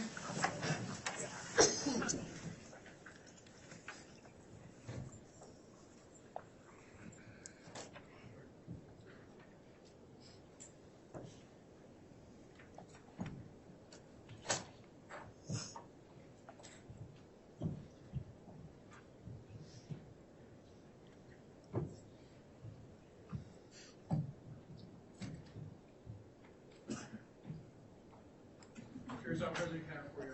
All right, thank you, Mr. Bailiff. Please be seated.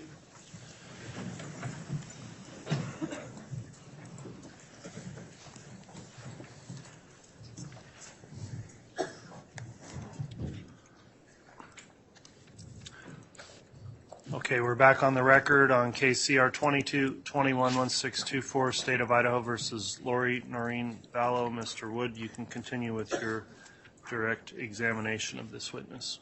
Thank you. Dr. Warren, before we took the mid-morning break, we had walked through the external and internal autopsy examination of JJ Vallow, correct? And you mentioned that photos were taken during that examination, correct? Your Honor, I'd ask that the witness be handed what's been marked as State's Exhibit 176A through 176MM. Copies have previously been provided to the court and counsel. And Your Honor, I'm not sure if his microphone is on. I just turned it on. Thank you.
Doctor, can you look through State's Exhibit 176A through 176MM, briefly review that, and then let me know when you've had a chance to review it?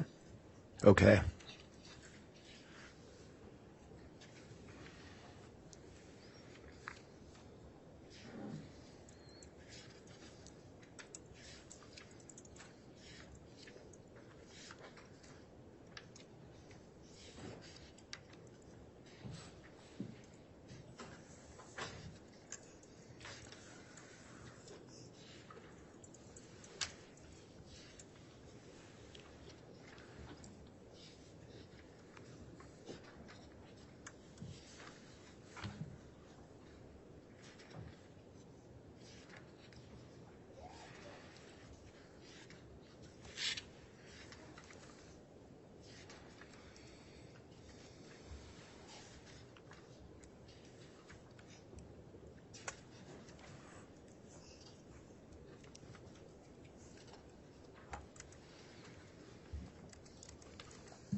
Okay.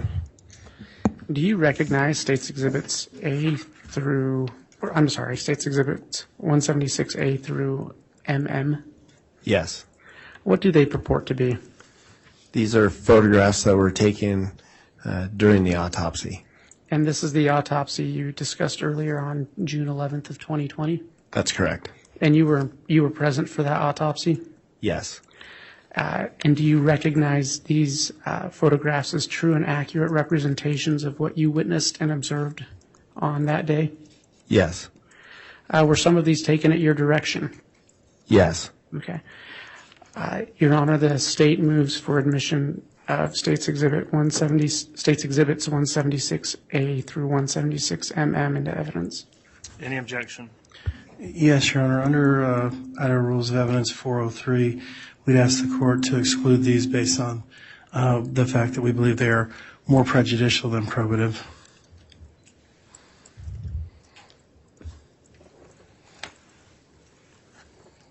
All right, what's the response from the state on that objection? Your Honor, these are photographs of what actually happened, what actually transpired in the autopsy. There is no better evidence to explain the autopsy process than by these, along with Dr. Warren's testimony. They are true, they are accurate, and as such, I do not believe that 403 applies in this case. All right, I've considered that objection. The court does not find that they are unnecessarily prejudicial or unduly prejudicial given the foundations that have been laid as to this particular witness, his expertise, and the autopsy performed here as it relates to the state's theory of the case.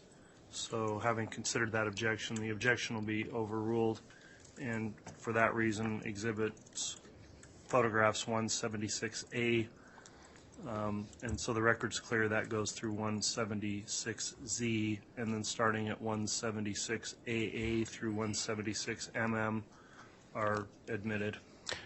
Your Honor, I apologize. May the court reconsider possibly doing this in a black and white format rather than full color? And the state would object to that. There's no reason to alter the reality of the photographs. Well, as I said, it was well.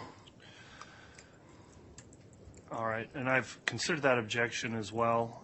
Let me have a quick sidebar with counsel, however.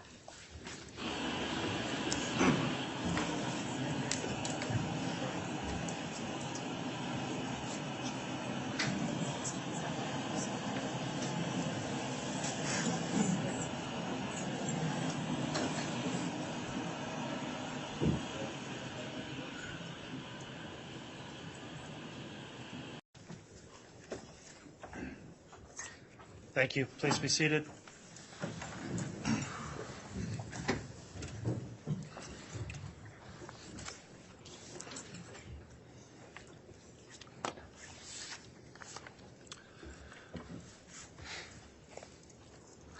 All right, counsel, we had a sidebar, and as it related to these autopsy photographs, I have considered this evidence, and I apologize for the delay this caused. I made a decision that caused us to make some technical adjustments here based on objections lodged by the defense and in consideration of whether or not a particular exhibit may become potentially prejudicial or inflammatory.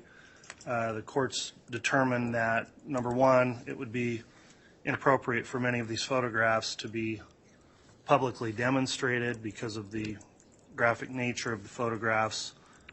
Number two, the jurors are entitled to view and see the photographs, but the size of the screen, if they're projected up onto the monitor up there, I would find potentially could be prejudicial just to blow the photos up to that size. And so they will be demonstrated and may be published to the jurors, but through the monitors that the jurors have to contain the size of them and perhaps limit the impact they may have with regards to the objection made by the defense. So as I understand it, I believe we've arranged things so that These photographs will be shown on the monitor of the witness, which the court can see. Counsel should be able to see as well, and the jurors, but not the public, and they won't be shown on the overhead projector. So thanks for your patience in us getting that set up. Mr. Wood, they shouldn't be able to. So we'll have to double check as we get going here before we get into the more graphic photographs and make sure they're not being shown in the simulcast location also. Well, and that's...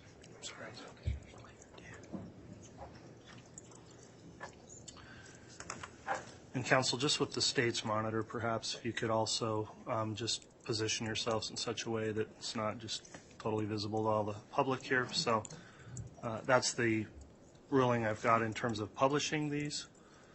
So, Mr. Wood, I apologize for the interruption with that ruling. We'll get started, and then hopefully things are technologically set up to incorporate that ruling.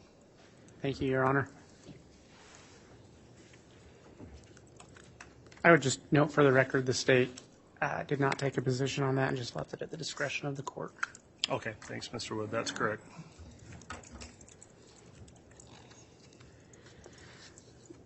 May I have permission to publish now? Yes. Okay.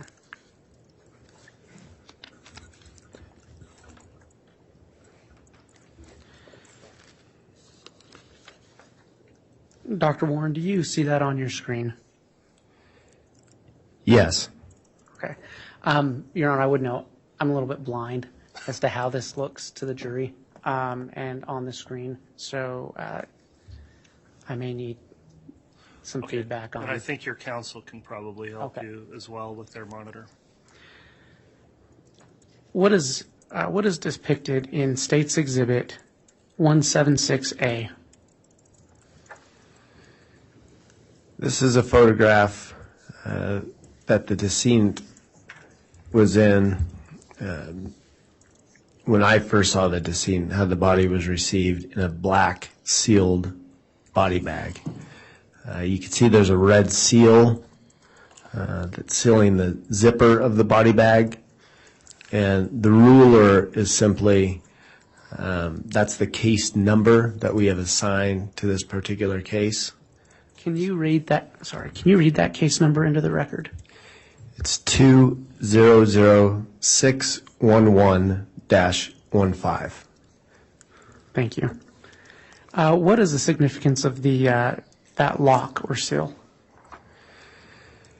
It's essentially to preserve evidence. As I stated before, it ensures, it lets us know that nobody has gotten into the body bag if it's sealed and hampered with evidence in any way, shape, or form. Your Honor, could we have just a second? I apologize. There's really no objection other than the fact that there's no way to follow the court's order because the state's screen is being viewed by everybody back here, and I'm not sure about the jurors if their monitors are being seen. All right, I don't believe the juror monitors are visible to the public, and the one concern monitor, I guess, is at State's Counsel table, and if there's just a way, maybe Mr. Rammel, you could just stand behind that as a way to block view of the public behind you.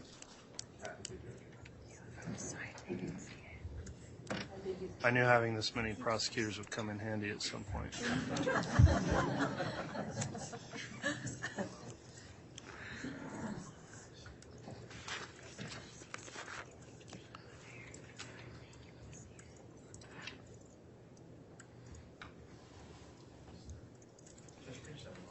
Yes. Do you want us to move to the other side? Do you want us to move chairs around to the other side and turn the monitor?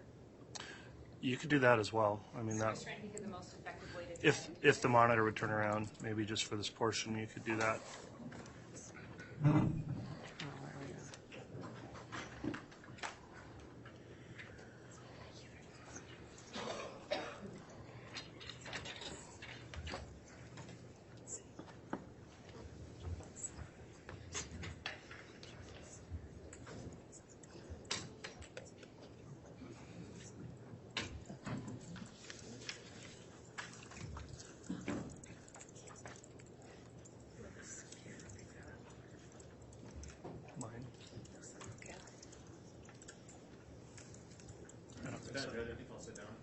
Okay, thank you, Mr. Emmel.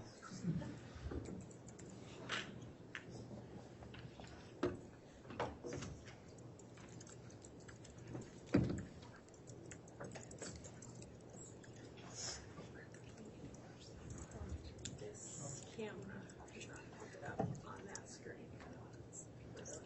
Simulcast.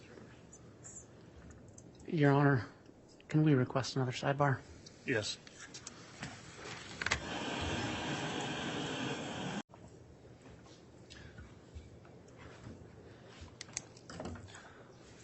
All right, apologies again for that delay, working on the logistics here for a moment. I think we've got things worked out now, and I think we have cut one of the camera feeds for the simulcast, but we still have the audio in the other camera feeds. So, Mr. Wood, if you'd like to continue with your direct examination at this time, you can. Thank you. Oh.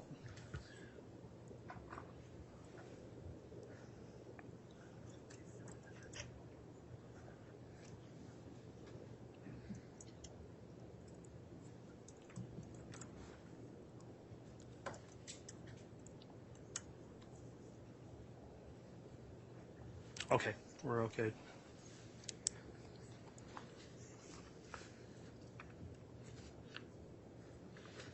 May I continue? You may. Thanks, Mr. Wood. Doctor, what is in State's Exhibit 176B? This is the red body lock after it's been cut by our forensic team and removed. Okay.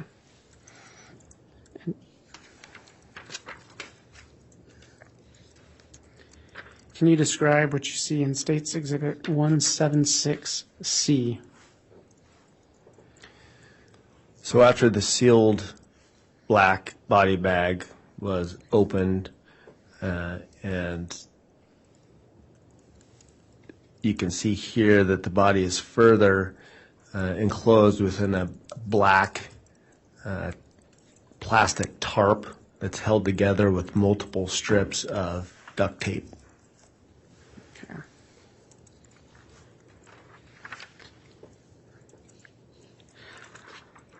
And when you reached that point in your autopsy, what did you do? At that point, we opened that bag and we had to peel back some of the duct tape in order to do so.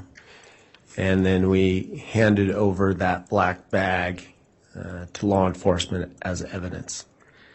Can you describe what you see in State's Exhibit 176D?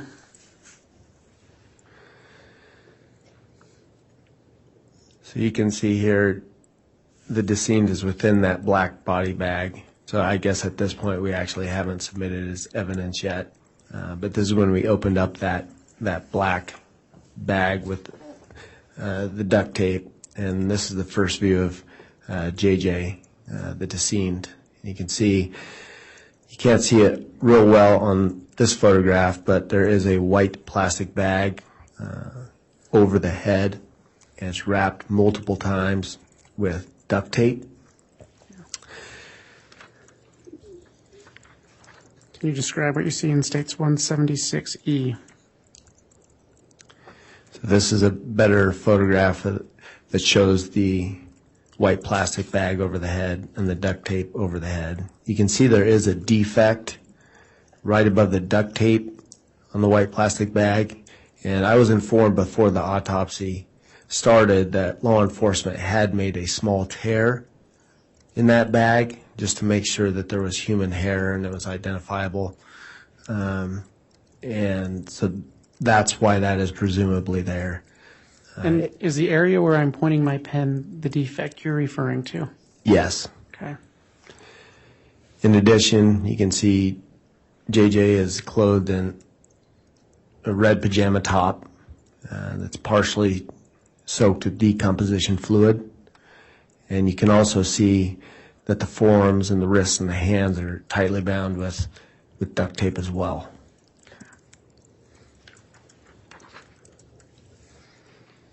Can you describe what you witnessed in State's Exhibit 176F? This is a photograph of the lower body now. You can see there's a blue and white blanket that partially covers the lower extremities. You can also see that JJ is wearing a red pajama bottom and black ankle-high socks. And then you can also see the duct tape. The ankles are bound with duct tape as well.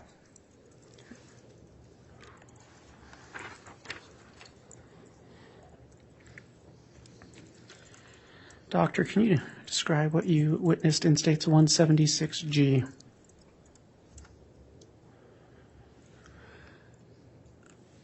This is essentially another photo. It's just a different point of view. Okay. And what did you observe in 176H? So this is a photograph with the blanket removed. You can better see what JJ is wearing, and you can also see the extent of the decomposition fluid on the clothing better, as well as you can see a small portion of his arm, his left upper arm, and you can see it's in a state of decomposition. It's got a kind of a tan, leathery appearance with skin slippage, which is consistent with decomposition.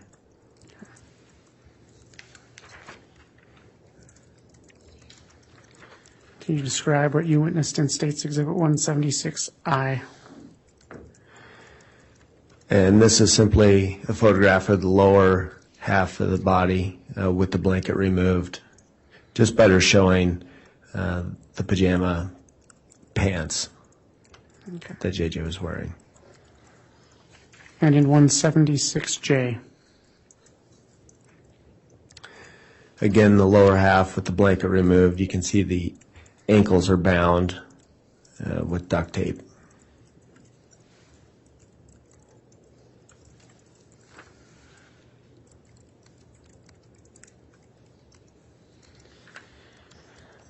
Doctor, can you describe what you witnessed in 176K? So as I mentioned, at this point we're gathering evidence. So at this point we made a single cut along the left side of the head to remove the white plastic bag and the surrounding duct tape. And we reflected it, and you can see a portion of JJ's face at least. And you can see that there's a strip of duct tape covering JJ's mouth. That's essentially running from jawline to jawline.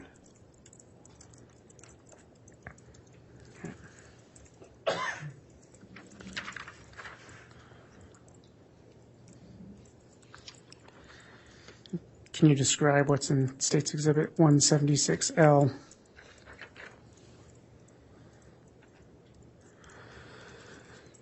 So we carefully removed the plastic bag and the duct tape from JJ's head, and that's a view on the inside.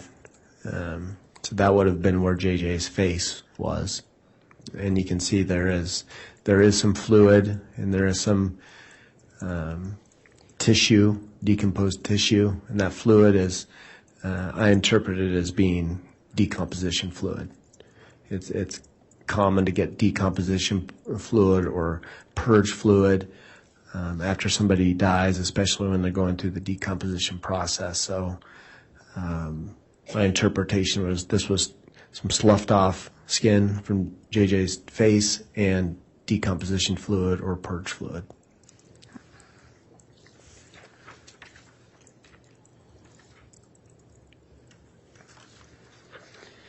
Can you describe what you witnessed in States Exhibit 176M?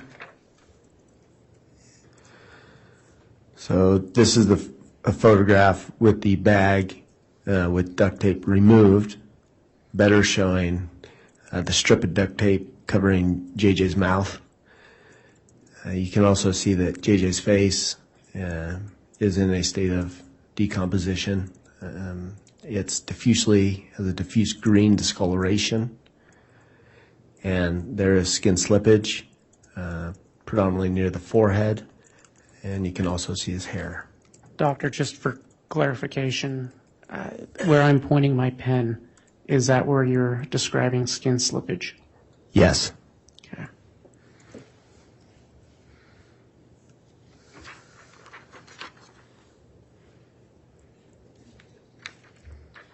Can you describe what you observed in State's Exhibit 176N? So this is the strip of duct tape covering the decedent's mouth, and we submitted this to law enforcement as evidence. Okay.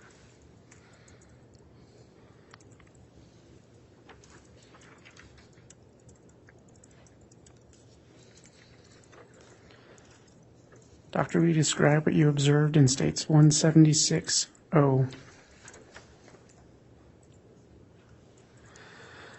So this photograph just highlights the duct tape, or the forearms and the wrist and the hands that are wrapped multiple times with duct tape.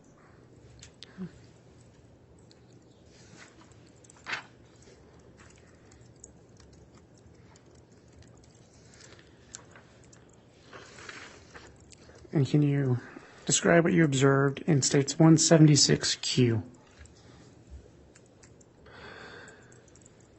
Yeah, so I was within the bag and the duct tape over the head. The decision was made to make a single cut across and reflect the duct tape binding the forearms and wrists and hands. So that is a photo after the single cut is made and it's reflected. And you can see JJ's hands. You can see that his wrists are further bound with duct tape, additional duct tape. And you can see on the inside of the large piece of duct tape, there's decomposition, changes, and fluid similar to the bag over the head. Okay, and just for clarification, doctor, is where I'm pointing my pen where you referred to the additional duct tape? Correct. Okay.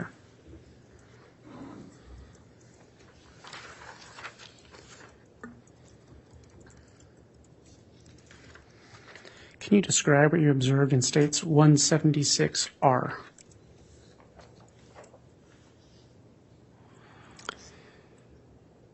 Yes, so this is the large band of duct tape that is now removed from JJ's arms, and this is how we submitted it to law enforcement. This is still looking on the outside, so this is looking at it as you saw it on JJ.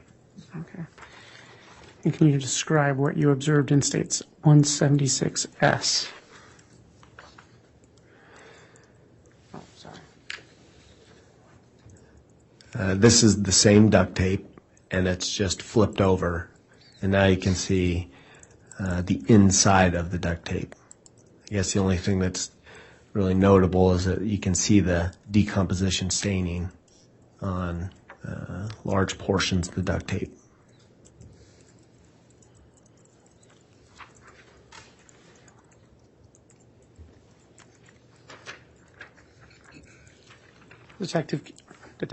Doctor, sorry. Can you describe what you observed in States Exhibit 176P? This is simply a close-up picture of the duct tape around the wrists. Okay. And when you reviewed that, how specifically was that wrapped around the wrist? Right, so how was it wrapped around a wrist? So it appeared that it had been wrapped around one wrist, and then the other wrist had been laid on top of it, and then that was wrapped around the other wrist separately. So they weren't wrapped together per se, but more like one was wrapped, and then the other one was wrapped.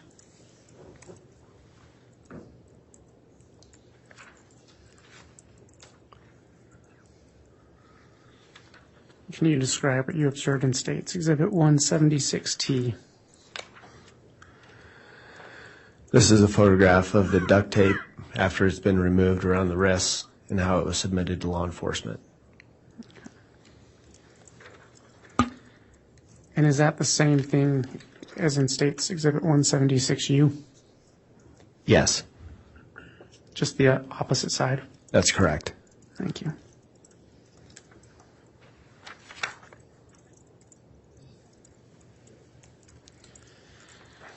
Can you describe what you saw in States Exhibit 176V? So in addition to the red pajamas and the socks, JJ was wearing a diaper.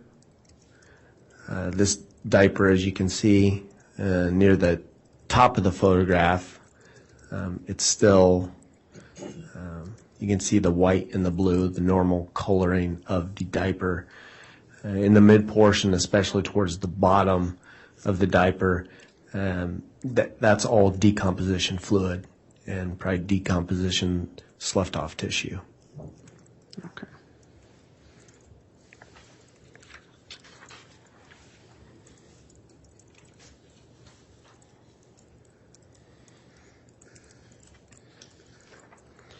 What was the significance of your examination that's represented in States Exhibit 176X?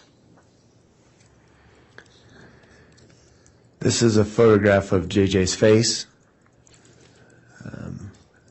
The importance of that is, one, we always get a photograph of the decedent's face, just as part of the normal process. Two, at the time, it did help us with a preliminary identification, visual identification, based on photos that I had seen and everyone else in the room had seen, that this did look like JJ.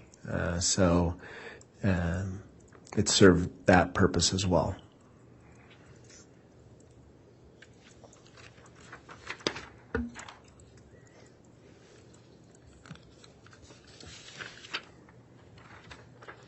And what did you witness in States Exhibit 176Y? This is a photograph of JJ's upper body, including his face and his arms. This is to show the state of decomposition that he was in. As already noted, his face has a diffusely green discoloration. On his chest, abdomen, and upper arms, you can see that there's a green to tan skin discoloration, and there's fairly extensive skin slippage that's scattered on the chest, the abdomen, both upper arms, and you can see a little bit on the hands.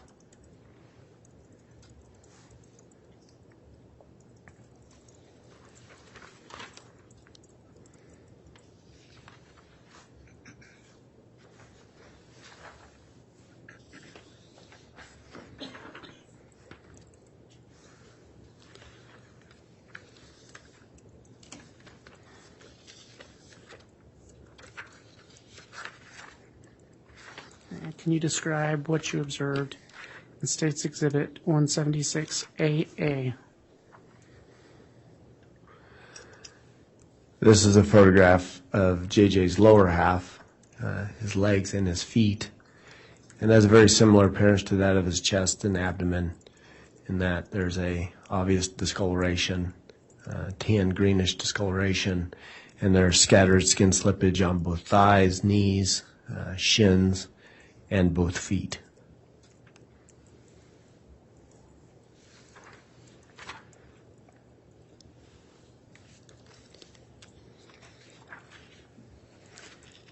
What did you observe in States Exhibit 176BB? This is a photograph of JJ face down.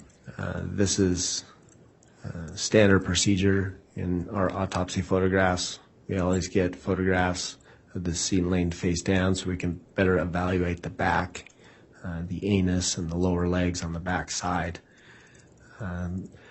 This simply shows that there's decomposition involving the back and the shoulders. You can see there's pretty prominent dark green discoloration of the upper back, shoulders, and upper arms, and to a lesser extent, a lighter green on the rest of the back. Okay. Doctor, do you have an opinion as to what these spots on the side of JJ are? Yes, so there were multiple white punctate spots that were on the torso on both sides, and those are essentially minerals or salt deposition, calcium and other minerals, and that can be part of the decomposition process.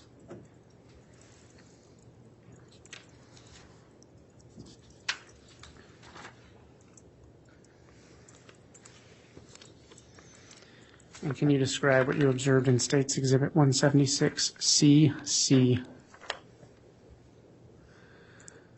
This is a photograph of JJ's lower half, face down, from his buttocks down to his feet.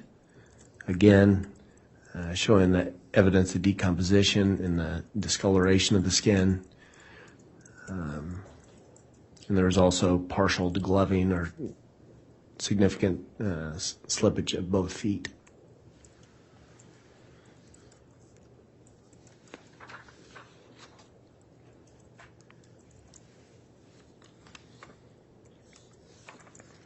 Can you describe what you observed in State's Exhibit 176DD?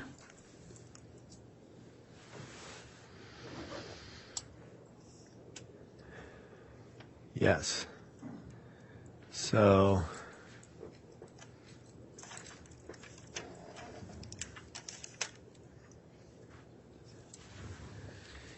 so this is a photograph of JJ's arm, and it's highlighted with the ruler. You can see there's some discoloration. As I mentioned before, with decomposition, you can get different types of colors. Some of them can mimic bruising. This one kind of jumped out as it looked more than a decomposition change. It looked more like bruising. It was dark red. So that's a photograph of that. So you believed at the time it was possibly bruising? Correct. Okay.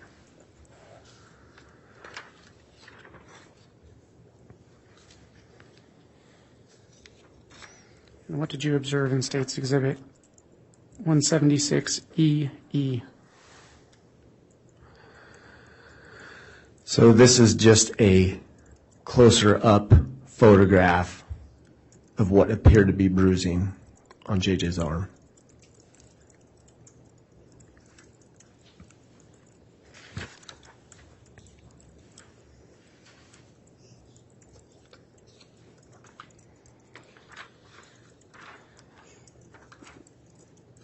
And can you tell the jury what you observed and did in 176FF?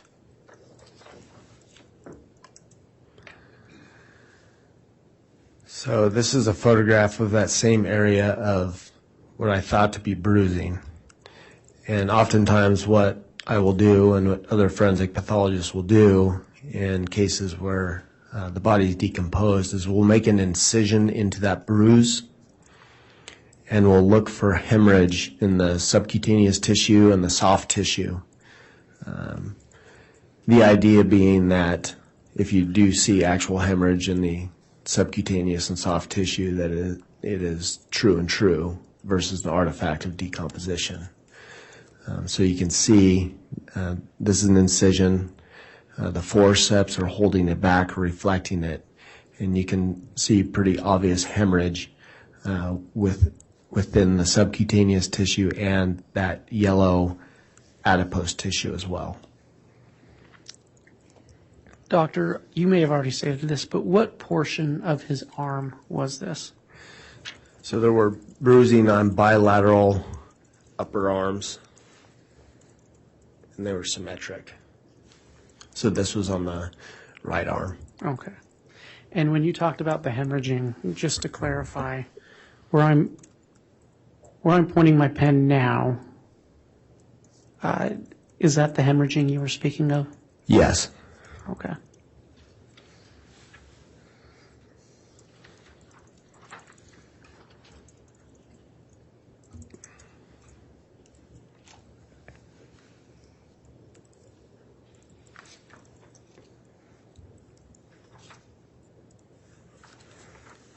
Can you state what you observed in State's Exhibit 176 MM?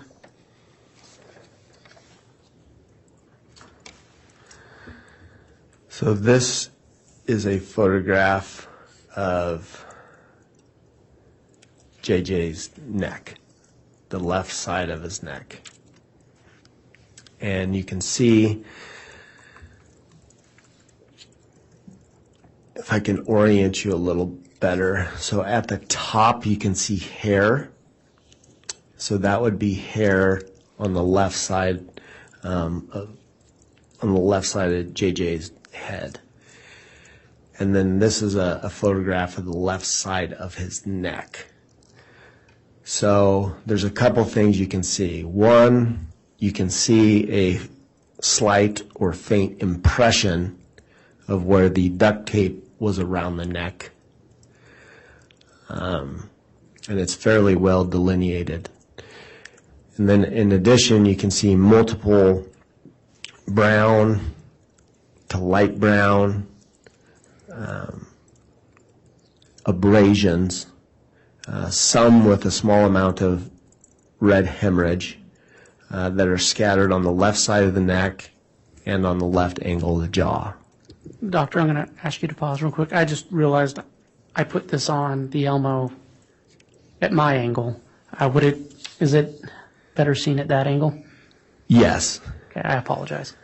So to orient you now, so JJ's eyes and his nose and his head would be, it's out of view, but it would be on the top part of this photograph. His body would be on the bottom half of this photograph. And this is a photograph of the left side of his neck. So again, that impression, if you can appreciate that, it's very well delineated along the superior inferior borders. And then you have multiple abrasions, these light brown to red abrasions that appear most consistent with scratch-like abrasions in my experience, some with hemorrhage that are on the left side of the neck and the left angle of the jaw. Doctor, just for clarification, where we aren't able to use a pointer here, when you mentioned the impression, is this what you're referring to? Yes. Okay. And are these the abrasions you're referring to? Yes, that's correct. Okay.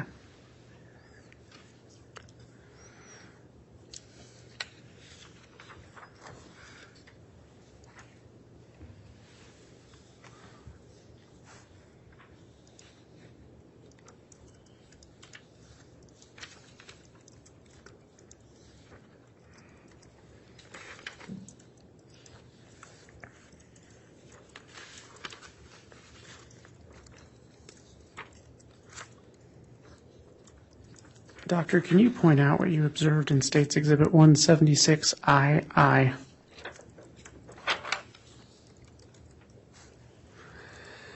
Yes, so this is a photograph of JJ's right hand. As mentioned earlier, there was partial degloving, which essentially means there's a significant amount of skin slippage on the hands. And you can see the right thumb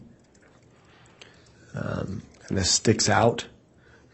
All the other fingernails had a very similar appearance, pretty unremarkable. The right fingernail, or subungual tissue underneath the fingernail, there's this bright red bruising. Doctor, is this what you're referring to, where I'm pointing my pen? Yes. And what is the significance of that? It essentially means that there's been trauma to that area, and blood vessels have been broken, and it essentially has caused a bruise. Okay.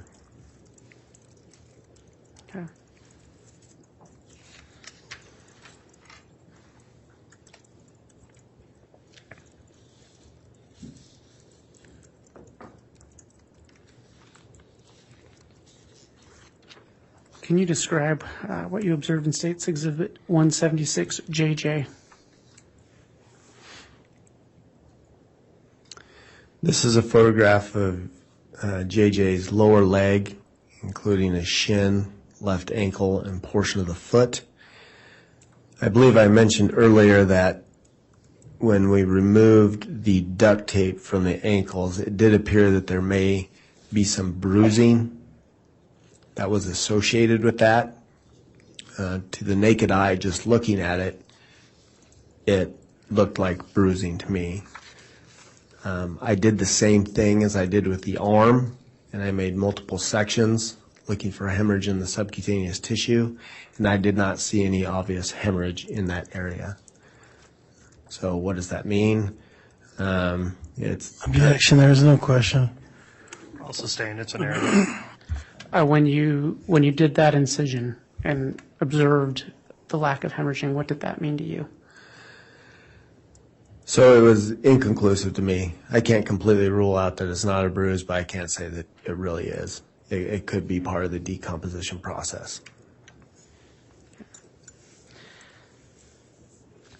Doctor, I had you read the number on the ruler into the record earlier. How was that number assigned? That number is assigned as soon as the case comes in. We have a computer system. It's called MDI log. And in order to enter all the data into our data system, you have to have a number. So this is the number that got assigned to this particular case. Does that aid your lab and office in tracking the specific evidence? Yes, it does. Okay.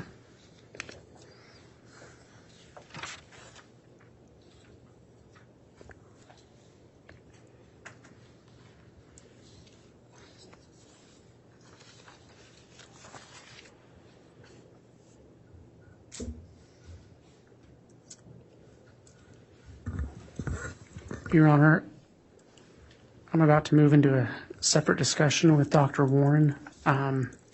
More than happy to take up another 10 minutes to do so, but just wanted to ask if the court wanted to break for lunch now or to continue going. Are you through those exhibits at this time, Mr. Wood? Yes. Okay. I would suggest let's keep going for a few more minutes. If you want to go into a new topic, we'll take a moment and reconvert things to the way they were for terms of the monitors in the case. I will note on the record also that the victims, if they would like, will be given an opportunity to view these exhibits in a separate setting. I'll leave that up to them to communicate with the state's victim witness coordinator if they wish to see those. Very good. Doctor, were you involved in the autopsy of a Tylee Ryan? Just a moment, Mr. Wood. I'm going to let your counsel go ahead and flip the table back around with their monitors so they're set up the way they're more comfortable. And I appreciate everybody's assistance on setting that up the way we did.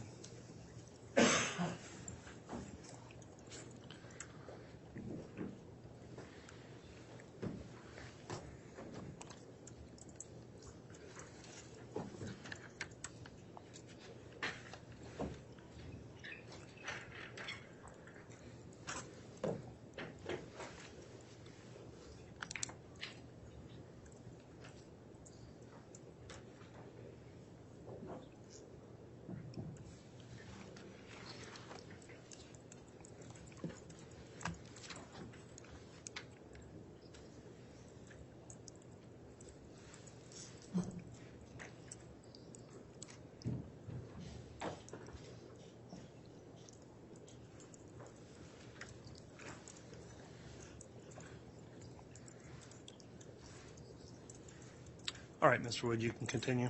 Thank you. And actually, I'm going to circle back to a couple things before I move on. Doctor, in regards to the bruising you found on JJ's arms, are you able to make any type of determination if that is pre or post mortem? Based on my findings, I believe the bruising in the arms is ante-mortem. When you say ante-mortem, is that before? Yes, before death. Okay. And what leads you to believe that? Well, essentially, because, well, one, they looked like bruises when you just looked at them. And then two, when I made the incisions and there was hemorrhage in the soft tissues and subcutaneous tissue, it definitely suggests that it was ante-mortem. When somebody dies, there's no longer circulation. So if, for instance, somebody's picked up after they're dead by the arms, you wouldn't expect bruising, especially in this subcutaneous tissue like you saw in that case, in this case. And then in the area of the neck where you described the abrasions, I believe, could those abrasions just be decomposition? I don't believe so. The reason being is they look like abrasions. They oftentimes abrasions that are post-mortem take on a certain look to them. They will have a yellow appearance. They'll have a very waxy appearance to them. They're very firm, and there's rarely, or if ever, any hemorrhage associated with them. The abrasions on the neck in this particular case, on JJ's neck, they had more of a tan, brown, to red appearance, and there was hemorrhage associated with them. So that makes me believe that those are also ante-mortem as well. Okay, thank you.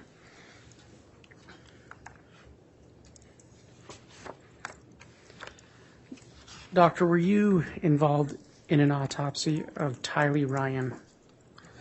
Yes. When did that take place?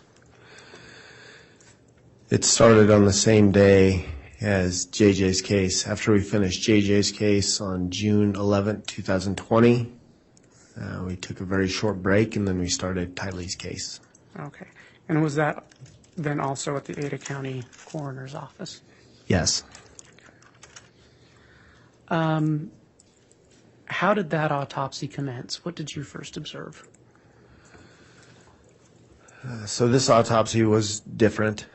The vast majority of the times when I perform an autopsy, I get an entire body, and there's a process that we went through, like with JJ, that I go through. Tylee's case was different. It was received by me or Tylee's remains were received in 3 separate sealed bags. One of the bags, or 2 of the bags, were black body bags, and the third was a large brown paper bag that was sealed, and within that contained 5 other paper bags within it. So I received Tylee's remains in multiple different bags. Okay.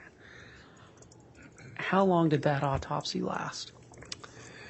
That autopsy lasted, it was much longer because of the process of sifting through the remains, trying to identify bones, soft tissue, multiple x-rays, cleaning the bones, getting them ready for anthropology. It took on the order of several days, but probably about a week. Okay.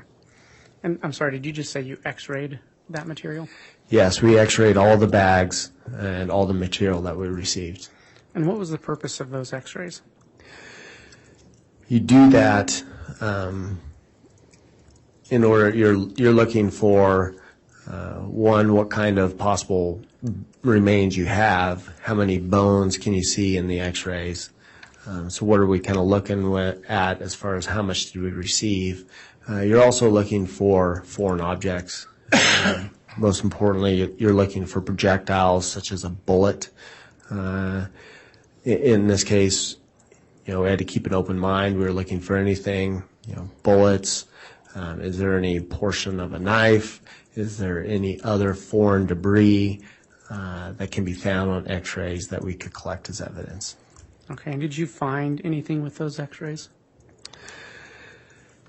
There were no projectiles. There were no portions or pieces of weapons.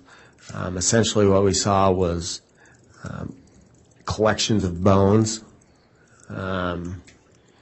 in most of them, along with other debris. You could see there's a lot of mud, a lot of dirt that came up on the x-rays as well. Okay. Based on the remains you received, were you able to do any types of toxicology? Yes. How were you able to do that? So in this case, with the remains, there was no blood to send, there was no urine, no vitreous fluid. So one sample that can be used for toxicology is skeletal muscle. And in this particular case, there were large pieces of identifiable skeletal muscle. So I cut into the skeletal muscle and I got the best tissue that I could, and then we send that for toxicology. And did you receive reports of that toxicology? Yes. What were the results of that? So I believe it came back positive for ibuprofen. It came back for a common decompositional product that we see in most cases of decomposition. It came back with a carbon monoxide level, a carboxyhemoglobin saturation level, and also a carboxyhemoglobin saturation level, and also iron. So just to explain the iron, carboxyhemoglobin, those. So any kind of fire death. In this case, we knew we were dealing with burnt remains. We tested for carboxyhemoglobin. So carboxyhemoglobin or carbon monoxide in fire is often released along with multiple other gases. And if that is breathed in and the person is alive, then you'll get a high carboxyhemoglobin saturation level.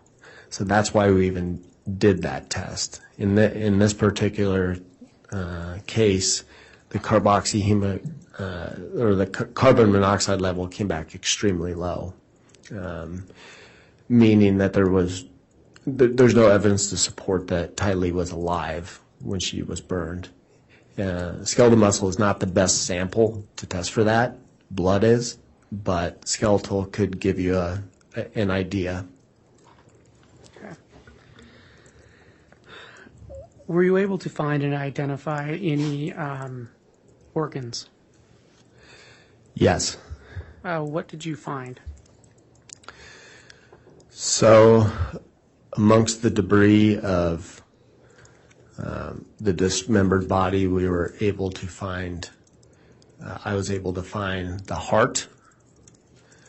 I was able to find, and it was actually connected still to the right and the left lung. I was able to find one kidney. I was able to find a few small segments of bowel. I was able to find portions of a liver, and also there were very small fragments of brain matter. Now, with that being said, this was not like in JJ's where the organs were very still intact and easily identifiable. These organs had severe decomposition. They had significant burning artifact. They were charred. They were shrunken. But those were the organs that I found. And presumably the rest of the organs either burned away or just were never found. Okay. And were you able to identify specific bones? Yes. Can you just give a brief summary of some of the bones you were able to identify? Yes. So in one of the large bags, there was essentially the pelvis with portions of at least first portion of the femur that were attached to them. So your right pelvis, left pelvis, sacrum, and then small portions of the femur. In one of the other large bags, we were able to find portions of the skull, including the superior portion of the orbit, where the eyeball would be, other fragments of the skull, fragments of the mandible and maxilla, with some teeth still intact. There were multiple vertebral bodies from your vertebral column that were identified, both clavicles. There were multiple long bones, including the tibia and fibula from your lower leg, the radius and ulna from your forearm, a portion of the sternum was identified, multiple rib fragments were identified. I think those were the main bones that were found. And again, these weren't nice, clean bones. These were bones that had significant artifact secondary to the fire. Okay. So when you say significant artifact, does that mean effects of the fire? Yes, they were blackened and charred, and also it was presumed that some of the artifact was due to the dismembering process as well. Okay. Mr. Wood, would this be a good time to be able to break? Can I ask a couple more questions? Sure, go ahead. Dr. Warren, based on your autopsy of Tylee Ryan and based upon your education, training, and experience, have you formed an expert opinion concerning the cause of death of Tylee Ryan? Yes. What is that cause of death? I determined the cause of death to be homicide by unspecified means. And homicide by unspecified means, does that have a specific definition? It does. So homicide by unspecified means is a term that is or can be used for the cause of death when the forensic pathologist has essentially looked at the totality of the case, including the circumstances of the death, the autopsy findings and lack thereof autopsy findings in this case, the toxicology, and also based on medical and social records, that the forensic pathologist, which is me in this case, feels that the cause of death was by homicide, but I just can't pinpoint exactly what that was. Most homicides, you can say something like a gunshot wound to the head when the body's intact, or a stab wound to the heart. I can't do that in this case. And it should be noted that I guess the term homicide by unspecified means, it's widely used in the forensic pathology world. And it's been around for decades, for several years. And there's been published articles about specific guidelines and criteria that you should follow in order to come to that conclusion. So that's where that term comes from. Okay. Your Honor, we can break now, and then we'll continue with Okay. Dr. Warren after the lunch break. We will take the break. This time today, we'll take a full hour for lunch, give the jurors a chance to get caught up and have a little extra time today, so we'll come back on the record after lunch. All right, please.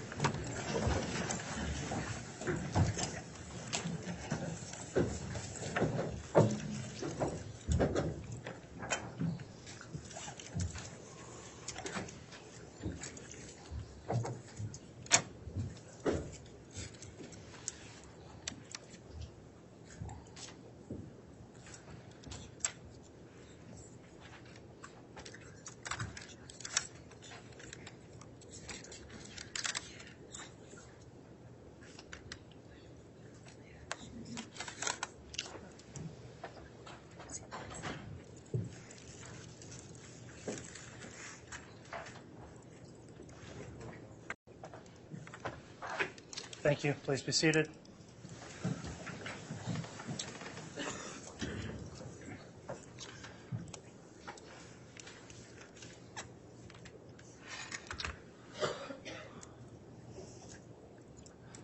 All right, let's have the jurors brought in, please.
Jury's all present, Counsel, Your Honor.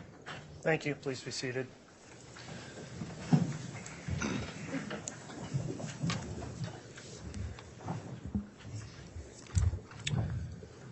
Okay, we're back on the record on case CR 22-21-1624, State of Idaho versus Lori Noreen Vallow. We just concluded the lunch recess. Mr. Wood is continuing with direct examination of Dr. Warren. Before we start with continued examination, Mr. Wood, just as a housekeeping issue, in terms of the last set of photographs, they were moved for and admitted in a chronological fashion. I advise that, in fact, certain letters in there were not actually introduced, so that would be 176 W, Z, and KK. Is that Yes, that is accurate. Okay.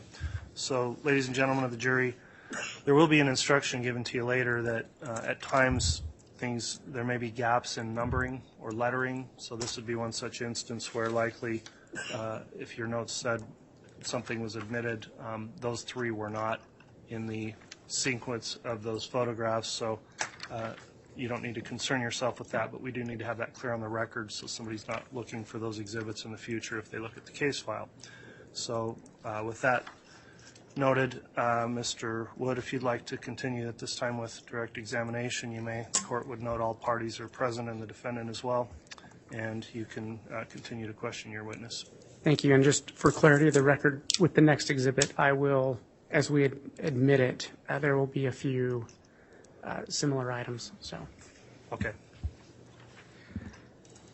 Dr. Warren, when we left, we had briefly discussed your finding of a cause of homicide by unspecified means.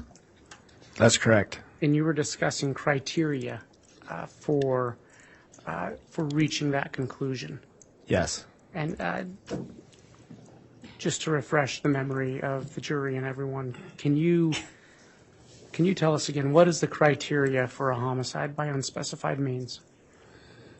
Yes. So I already discussed that this term is used or sometimes used as a cause of death. So that there are specific guidelines and criteria that are used dealing with this cause of death. One, it has to be objectively suspicious circumstances. And examples used for the guidelines are dismembered body, body is burned, body is buried out of sight, and there's some other ones as well, but this case clearly fits number one. Number two would be no findings at autopsy to explain the death. So it gives a couple examples.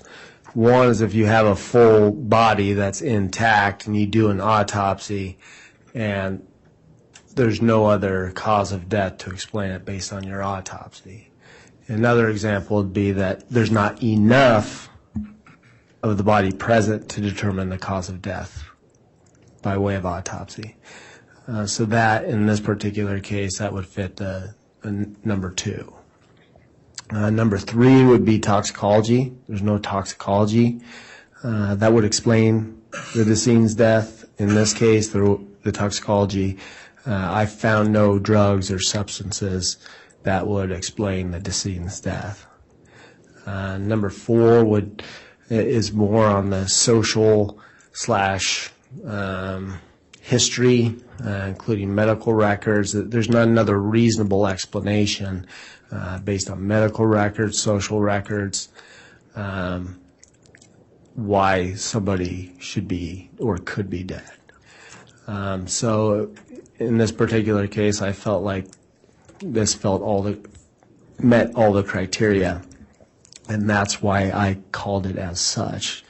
Again, it's homicide by unspecified means, meaning I believe, based on everything, that all the circumstances, autopsy, toxicology, all the supporting documents, that this is a homicide. I just can't tell you exactly why. I can't pinpoint it. Doctor, did you review Tylee Ryan's medical records? I did. And in reviewing, what did you find in her medical records in terms of prior illnesses or sicknesses? So based on the medical records that were available to me, Tylee was documented to have anxiety with panic attacks. She was documented to have ovarian cysts that sometimes caused her pain. She was documented to have pancreatitis or recurrent pancreatitis.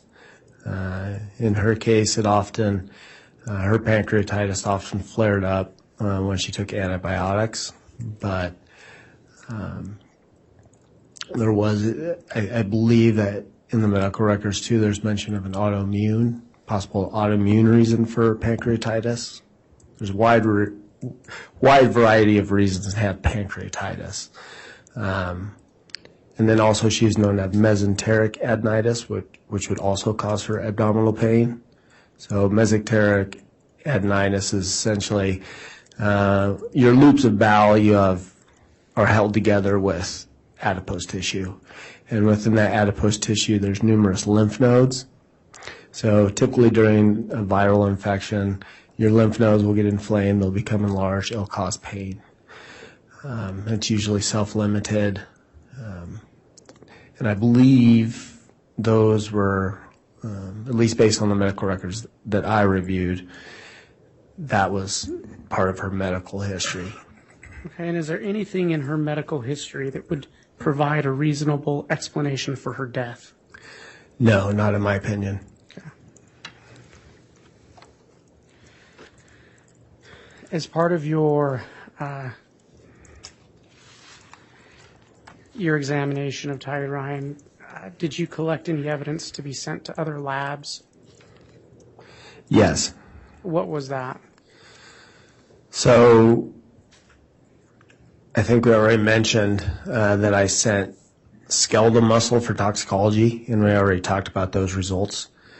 In addition to that, I collected multiple pieces of soft tissue, skeletal muscle, what I thought was liver, and other organs for potential DNA analysis. So you can use blood, you can use tissue samples, and you can potentially get DNA from those sources. There was also a strand of hair in bag number 2. I talked about how there were 3 bags that the remains came in. In bag number 2 of 3, there was a single strand of hair, so we submitted that to law enforcement. And there's also in I believe bag number 2, there was a green bucket, a melted green bucket, and that was submitted to law enforcement as evidence as well.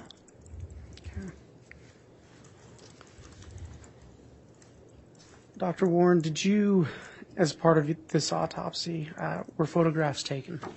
Yes.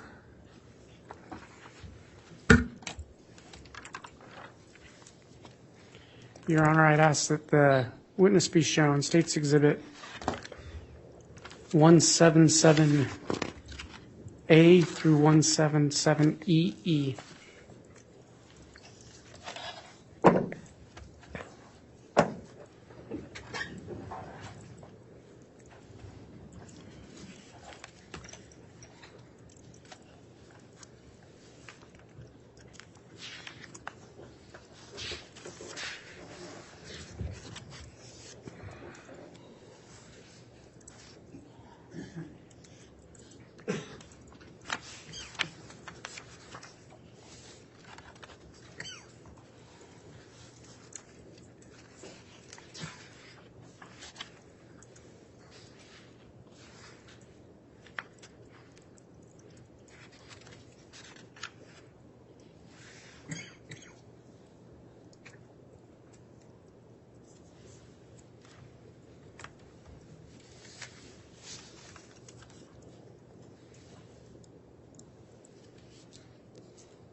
Doctor, can you review State's Exhibit 177A through EE and let me know when you've had a chance to look over it? Yes.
Okay. Do you recognize State's Exhibits 177A through EE? Yes. What are they? These are photographs taken at the time of the autopsy by our office. Okay. And you were present during that autopsy? Yes. And were some of those photographs even taken under your supervision? Yes. Okay. And do you recognize those photographs as true and accurate representations of what you witnessed that day? Yes. Your Honor, I'd move for admission of State's Exhibits 177A through EE into evidence. Any objection from the defense? Yes, Your Honor, we would object that under Rule 403, these are more prejudicial than probative. All right, thank you, Mr. Thomas. I've considered that objection. The court does need to consider whether or not the probative value of the exhibits is sufficient to overcome any possible inflammatory effect that may be had on the jury. The court does find that there is a probative value that outweighs the inflammatory nature of what these may show. So on grounds of 403, the court determines that the objection is overruled. I'll note, however, though, Mr. Wood, that is with the previous photographs, there are some photographs in here, not all of them, that I would determine in order to minimize the inflammatory effect that they could potentially have should not be displayed on the large projector screen, may be shown on the smaller monitors for the jurors. And for that reason, I think we've already indicated which ones I believed shouldn't be shown on the projector. Apologies for the delay that may create, but we'll need to reconfigure the displays and projectors when we get to that point. Okay.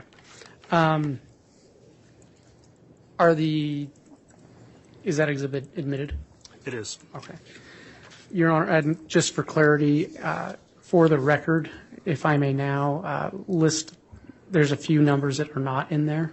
Okay, so we went A through EE, which I presume is A through Z, then starting with double A through double E.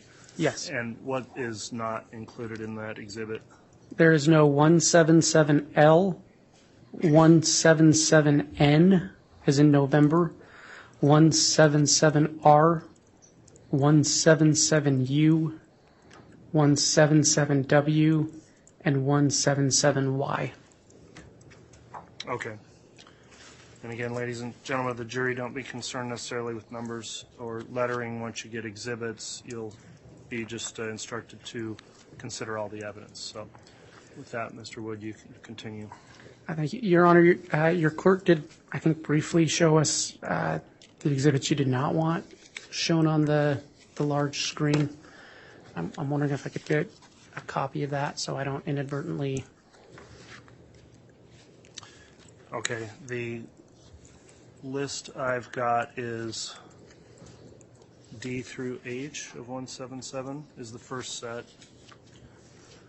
If you're going sequentially through or alphabetically through the listing. We will be. Okay.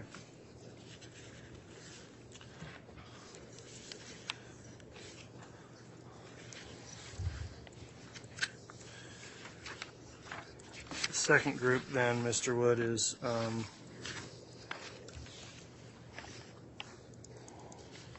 believe it's O through CC.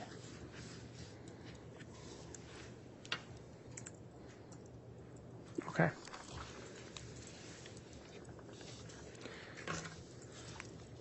May I begin to publish and then we'll. Yes. Thank you.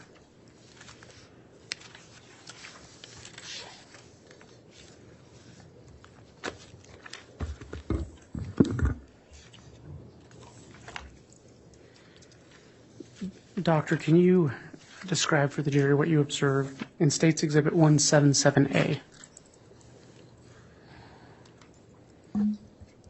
Yes, as I mentioned, the remains came in 3 separate bags.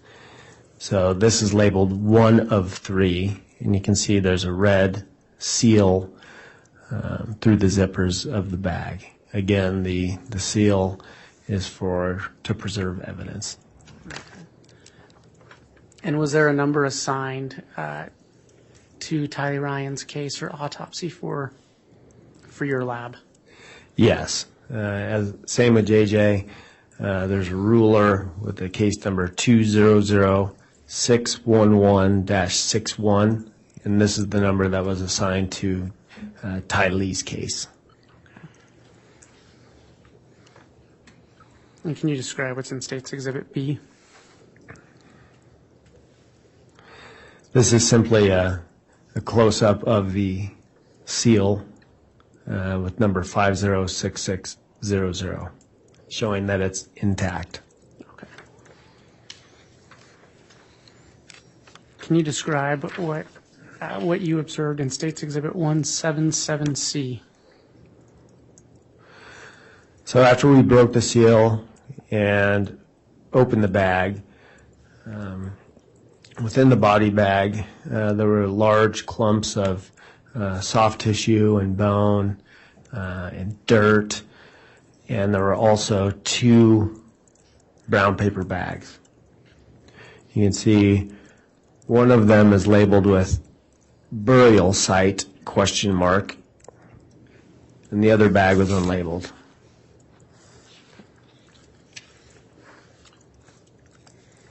Your Honor, on to 177D. Okay, for that next set, then I would require that, again, for purposes of not making the exhibits unnecessarily inflammatory, that they not be projected onto the monitor. So, and there are two groups. If you want to keep it in order, I guess we'll reconfigure twice to do that, but we'll need to turn off the projector at this point.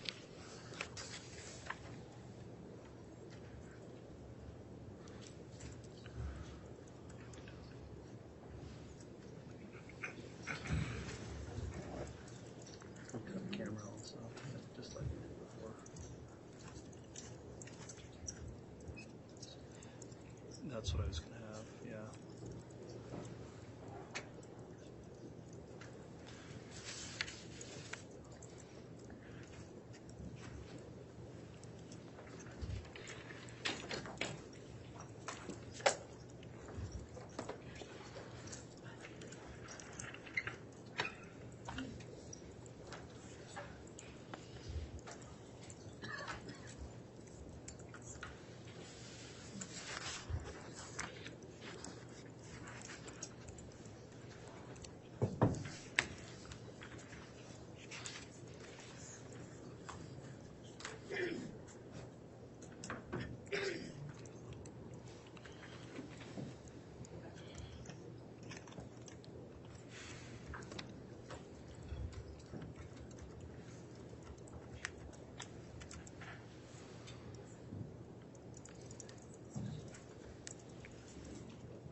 Okay, we're ready to proceed. Thanks, everyone, for your assistance.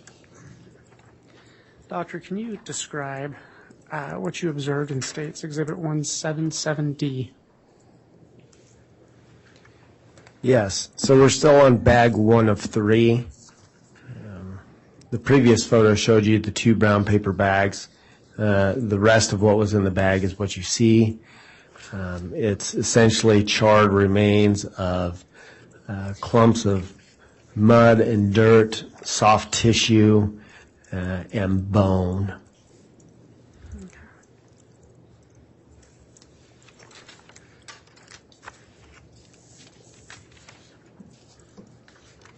And can you tell the jury what you observed in 177E? So this is a photograph of what was in that commingled clump of charred tissue. Once we were able to clean off the debris and most of the decomposed tissue, what we have here is on the right side that's not on the blue board. We have to your far left, that's a sacrum with decomposed tissue and blackened charring. And then the other 2 bones, the middle and the right bones, that's the right and left hip bone with a small fragment of femur that's still attached to both of them. And you can still see there is blackened, charred appearance to portions of the bone, and there still is some decomposed tissue that's adherent to the bone. On the blue board with the ruler, on your far left, those are 2 small fragments of small bowel that we found within the commingled remains. Next in line, directly above the sticker that says bag 1 of 3, those are vertebral bodies from the vertebral column. And moving next, the small fragments of tissue. 2 of those are small fragments of essentially unidentified. Not sure where the bone came from, but it's small, probably hand or foot. And then there's some small fragments of cartilage as well. Okay. So that was essentially, this is the cleaned up version of what you just saw in the previous photo. Doctor, are you aware if any of these items were sent for further testing with the FBI? Yes, all the skeletal remains were sent to the FBI for a forensic anthropology workup. Okay.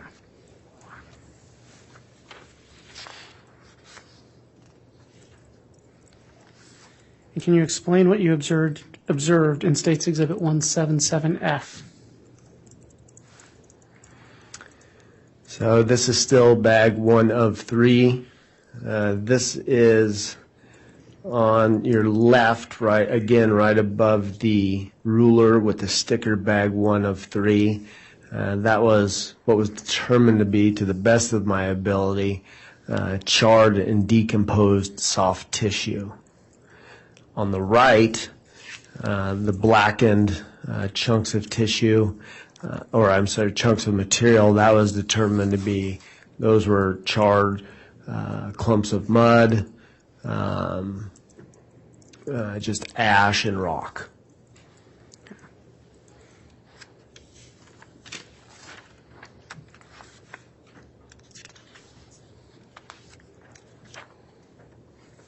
And can you describe for the jury what you observed in State's Exhibit 177G? All right, so if you remember, we're still on bag 1 of 3. If you remember, the burial site question mark was within bag 1 of 3. And this is what was in the paper bag burial site question mark.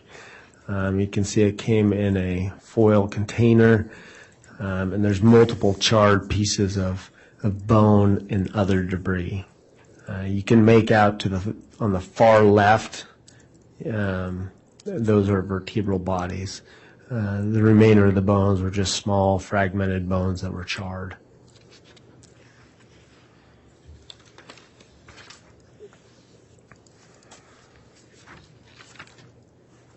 And can you state what you observed, or tell the jury what you observed in State's Exhibit 177H?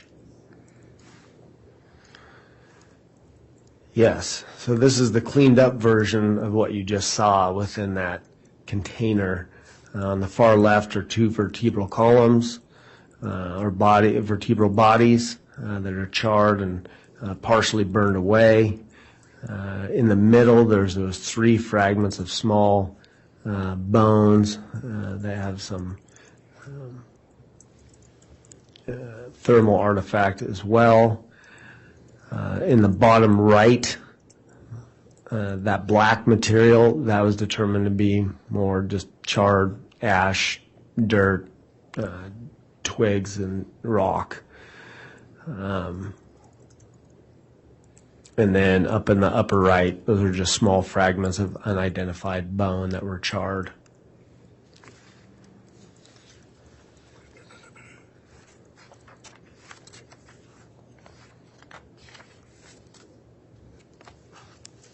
Can you state what you, Your Honor, I don't know if the court wanted to turn the projector back on. How it wants to do that?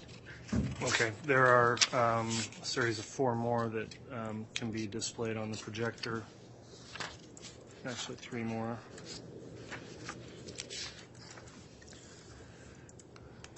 It might be...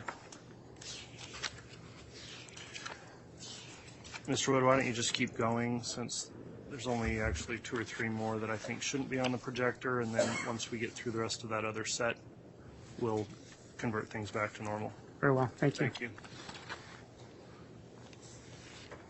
Can you state for the jury what you observed in State's Exhibit 177K? Yes. So as I mentioned, 3 bags were received. We just went over bag 1 of 3 and the contents of bag 1 of 3, and now we're moving on to the second bag, bag 2 of 3.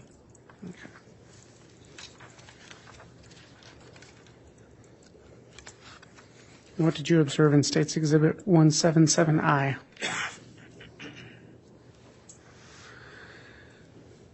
This is just another photograph of how the body bag was received. Body bag 2 of 3 is a suspected female. And 177J? That is the body lock with seal number 506564, just showing that it's intact.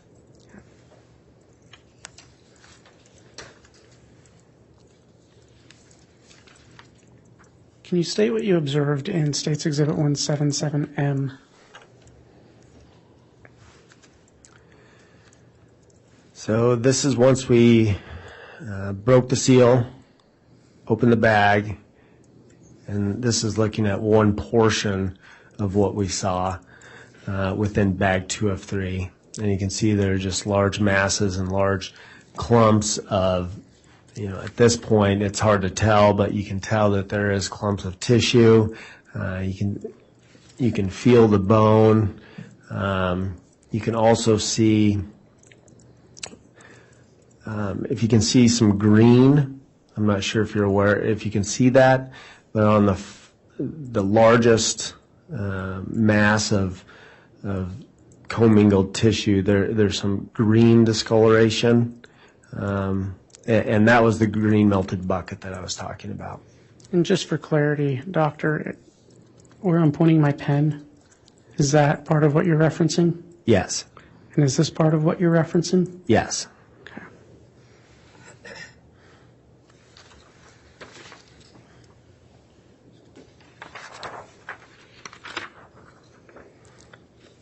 And what did you observe in State's Exhibit 1770? So this is all also within bag 2 of 3. So you can see there's more black and charred masses of tissue and debris and rock and dirt. And in addition to that, there's 2 brown paper bags. One of them is sealed with white tape. That's the far left bag. And then there's another brown paper bag that's enclosed within a clear plastic bag, and that's at the top of the screen.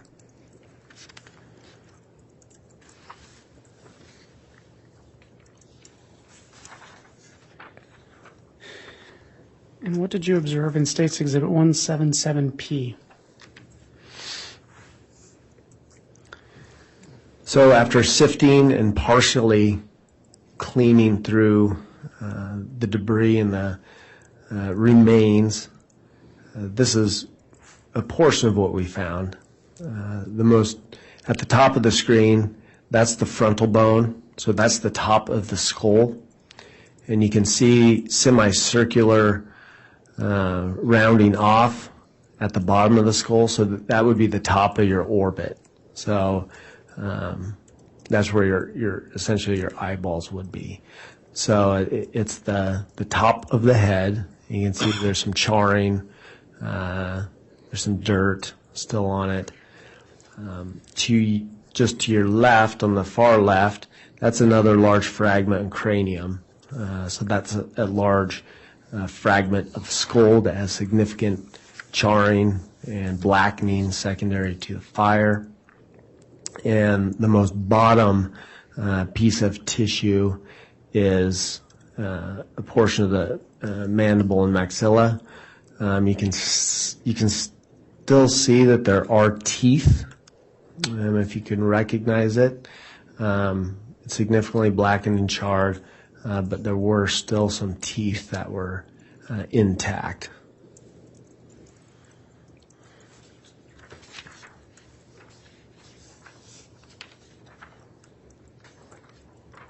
And can you tell the jury what you observed in 177Q?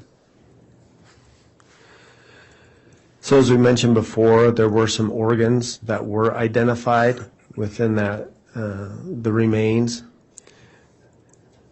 So this is the heart right in the middle, and then on both sides of the heart are the right and left lung. So they're still attached to one another. You can see the great vessels. They look like straws kind of coming out. So those are some of the great vessels that come off the aorta. And now this is not what a normal heart and lung looks like, just so you know. This is significantly shrunken. The heart and the lungs are both significantly shrunken. They're disrupted, they're charred, they're burned, they're falling apart. And so that was what was found, at least part of the organs that were found.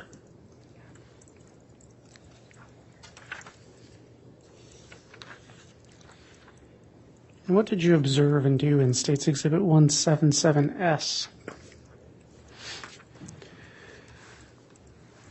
So again, this is just a little different view. Although the tissue, the organs are significantly obscured due to thermal injury and decomposition, you still do your best to try to rule out any kind of disease process or any kind of injury.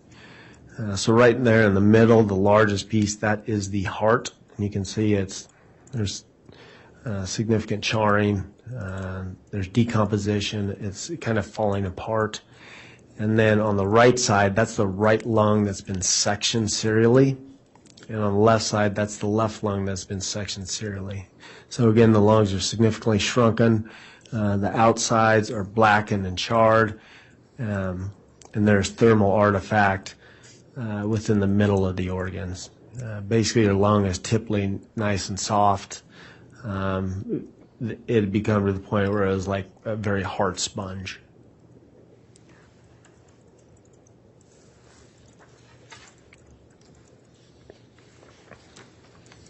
And what did you observe in States Exhibit 177T? So as mentioned earlier, one kidney was identified, and this is that kidney. Very similar to the heart and the lungs. It was extremely shrunken. It was blackened. It was charred. Significant heat thermal artifact. That's essentially it.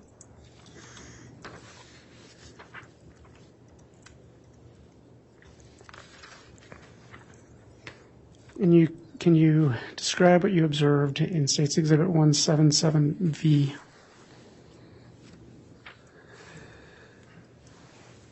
So this is bag 2 of 3 after it's been cleaned up. So the organs are not in there, the organs that we just went over, the heart, lungs, and so forth. But these are all the bones that we're able to sift away and clean. As I mentioned earlier, in the top right corner, you can see there's these larger, flatter bones, and that's part of the skull. You can see in the bottom right-hand corner, there's a scapula. There's some long bones, including a tibia and fibula from the lower leg. Some of the bones in the middle, right below one of the large skull fragments, there's multiple rib fragments. Just to the left, I don't know if you can see, it's at the very top to the left. It's a sternum with multiple ribs coming off of it. I believe there's 1, 2, 3, 4, 5 ribs coming off one side and 2 ribs coming off another side. Doctor, to clarify, is this what you're speaking about, where my pen is pointed? Yes. Okay.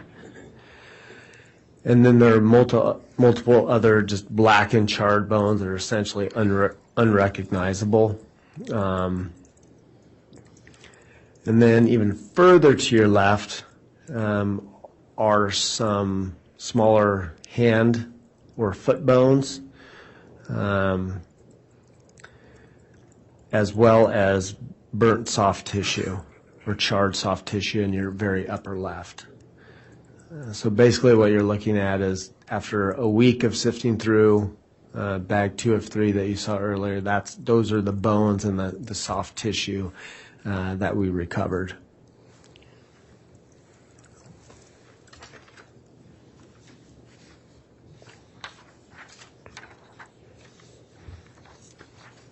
Can you describe what you observed in State's Exhibit 177X?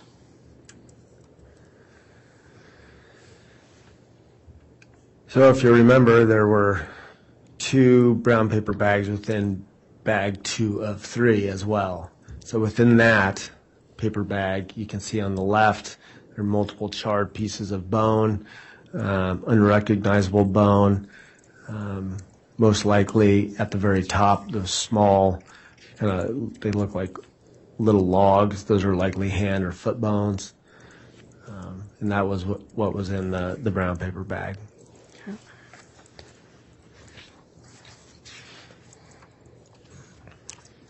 Doctor, can you describe State's Exhibit 177Z?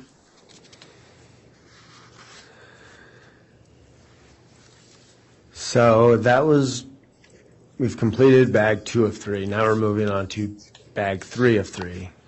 This is a little different. The first 2 bags came in black body bags that were sealed. This came in a sealed large brown paper bag. And within this brown paper bag, there were 5 smaller paper envelopes that came within this bag 3 of 3. Mr. Wood, at this point, we can continue to just project these regularly if you'd like going forward. Sure. We'll take a moment to reconfigure.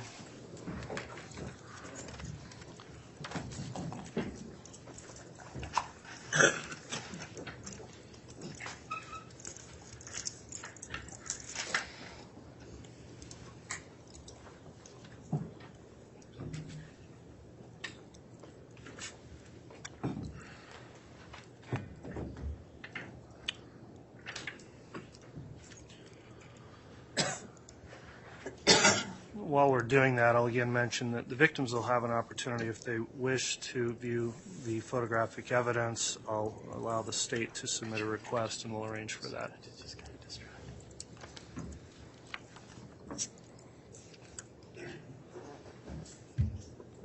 Thank you.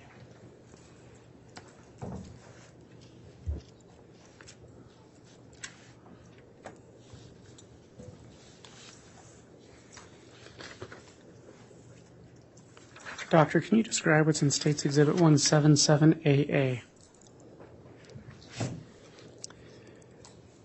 Yes, so within bag 3 of 3, as I mentioned, there were 5 other smaller paper bags. This is one of them, and it has identification information, including fire pit A Northwest. Do you recall what was in that bag? Yes, in this bag and also moving forth with the 4 other bags, they're essentially just small fragments of unidentifiable charred bone.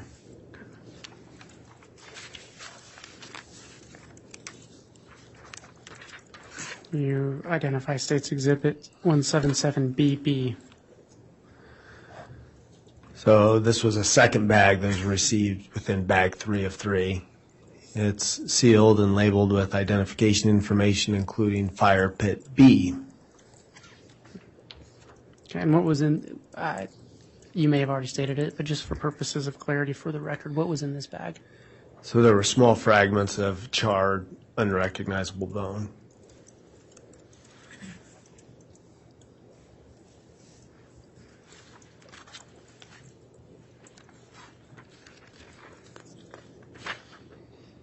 Can you describe what you observed in State's Exhibit 177CC? Yes, so this is a third bag within bag 3 of 3, again with identification information. I think the description was suspected bone fragment. Okay. And do you recall what was in it? Again, small, charred piece of unrecognizable bone. And when I mean unrecognizable, they were bone. I just couldn't say where they came from because they were so small and charred and fragmented. And State, can you tell the jury what you observed in State's Exhibit 177D? I'm Again- sorry, let me restate that. 177DD. So this is a fourth paper bag within the bag 3 of 3. Again, labeled and sealed with the description suspected bone fragments. And within this bag was also small, charred, crumbly, unrecognizable pieces of bone. And can you describe what you observed in State's Exhibit 177EE?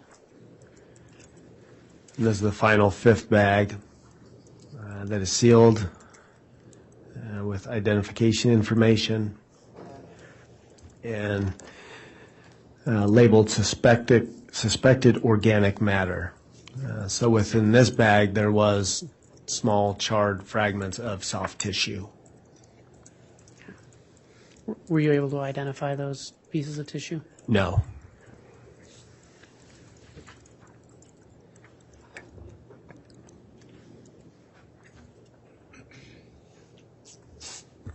Just one moment, Your Honor.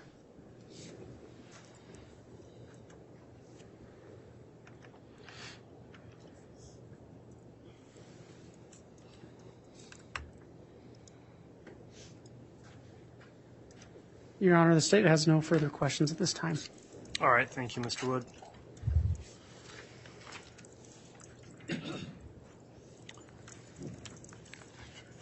Who will be conducting cross? I will, Judge. All right, Mr. Thomas, you can commence with your cross-examination.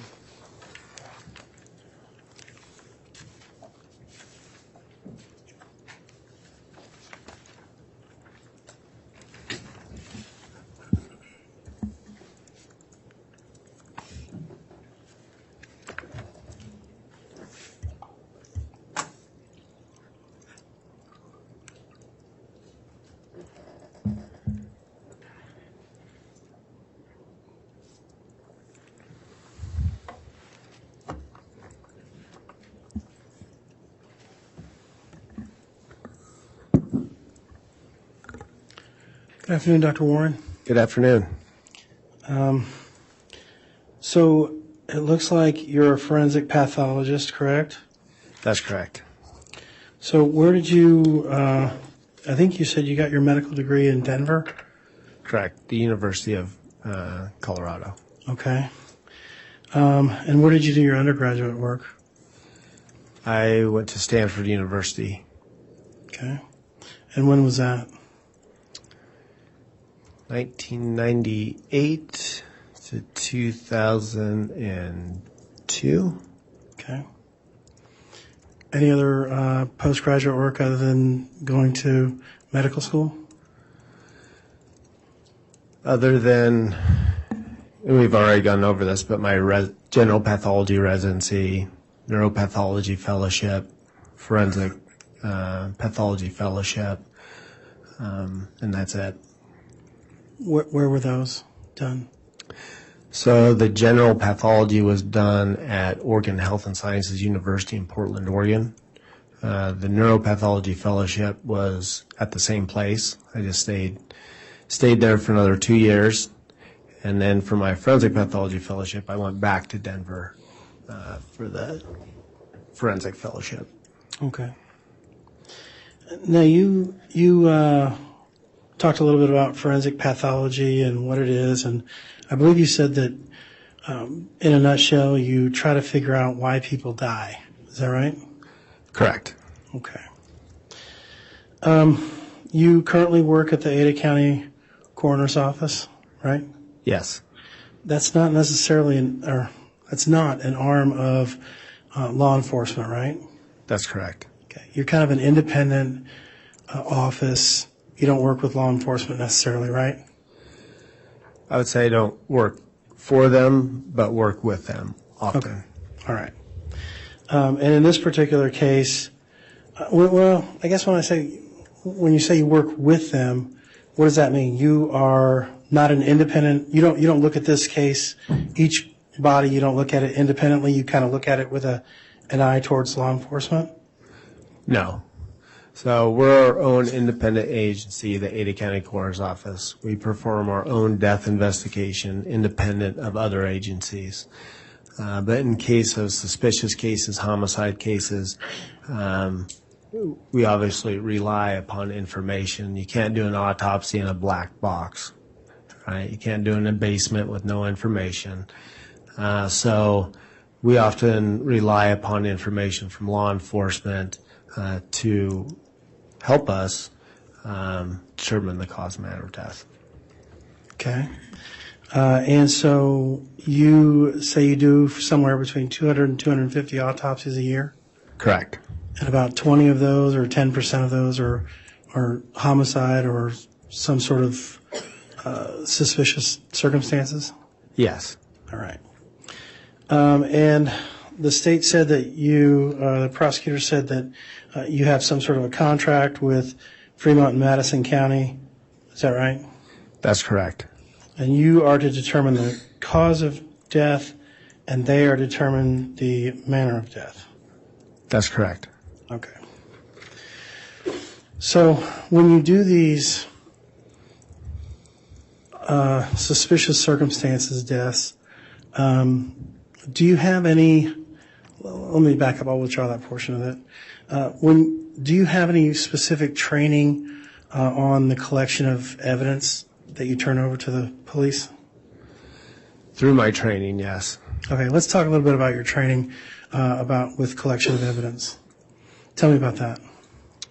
So during your forensic pathology training, you perform a number of homicides. I think even in fellowship, you're required to do, I believe, at least 20. So during that time, you are, at least in my fellowship, you're trained on how to get nail swabs and fingernail clippings, or getting the clothing off the body, or doing anal, vaginal, oral swabs, and so forth. So it's really just based off experience and doing evidence collection where you get most of your training. Okay. So you don't have any specific training from law enforcement on how to collect trace evidence? No. Okay. Do you know what trace evidence is? Yes, trace evidence that you can, like a piece of hair. Okay. That's one example of trace evidence. Okay. And so when you're doing these suspicious death autopsies, I mean, I've done a number of murder cases, and so I kind of know the routine, but I don't know that the jury knows. So why don't you tell me a little bit about who's in the room when you're doing this autopsy? You're not doing it alone. There's obviously a photographer, right? Correct. Okay. Who else? So it really varies. If it's, say, a natural, well, I guess we're talking about suspicious death where law enforcement is there or may be there. Oftentimes, in this case, for example, I was obviously there. There were 3 autopsy technicians from the 80 counties coroner's office who were there, who helped me with the autopsy. There was the prosecutor, Rob Wood, was there on that day. There were 2 Rexburg Police Department detectives that were there. The Fremont County coroner was there, and a Fremont County detective was there. Okay. And who was in charge of collecting the trace evidence that was found on the body? Was that your job? Yes. So ever since I've been at Ada County, it's essentially been the role of the forensic pathologist to collect evidence off the body. So say there's a scene and there's a body at a scene. So at that point, it'd be law enforcement is going to collect evidence on the scene. And then once the body gets transported to our office, it has always been the responsibility of the forensic pathologist to collect evidence off the body. Okay. And once you, is there anybody there, a police officer, a prosecutor, anybody who's saying, hey, I want you to collect that? Or are you just kind of in your zone and they're just there to watch you do your thing? No, it's a collective. I think it's a team approach. There are certain things that we typically always get. if we can, on suspicious cases, we always try to get fingernail swabs, hand swabs, oral swabs. If there's any kind of sexual anything sexual to the case, we'll get vaginal swabs or anal swabs or penile swabs. We always give the clothing and submit it to law enforcement. But there is also an element of sometimes law enforcement will ask for specific things, like, I want this. Right. Can you do that? I guess in this particular case, that's what I don't want to talk about generalities. I just want to talk about what happened in this particular case, okay? Right. So tell me about any conversations you may have had with law enforcement or the prosecutor here, Mr. Wood, or anybody that was in the room as to what they wanted you to gather as far as evidence. I don't think I can recall exactly what was said. It was 3 years ago. Right. Was this recorded? No. You don't video record? No. You don't audio record? No. Okay. So it's just your word, whatever happens. Okay. So tell us about what do you remember being directed to collect as far as trace evidence? So I imagine we had a discussion, and we would say... I don't want you to imagine. I want you to focus in on this particular case if you can. Right. And focus in and say, this is what I remember happening.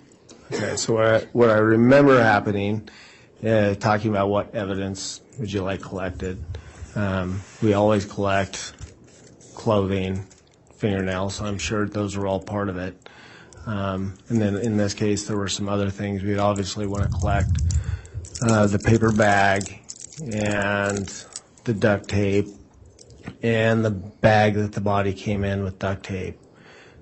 So I'm sure all of those things were discussed. Okay, so you're saying these are things you generally do, and so this is what you probably did, but you don't have any specific recollection of having any conversations with anyone on that particular day about the evidence that was collected. Yeah, I think that's safe to say. Okay. And now, by the time these bodies were collected and brought to you, there were a number of theories going around. What was told to you as far as the background that led you to come up with the cause of death here on JJ Vallow?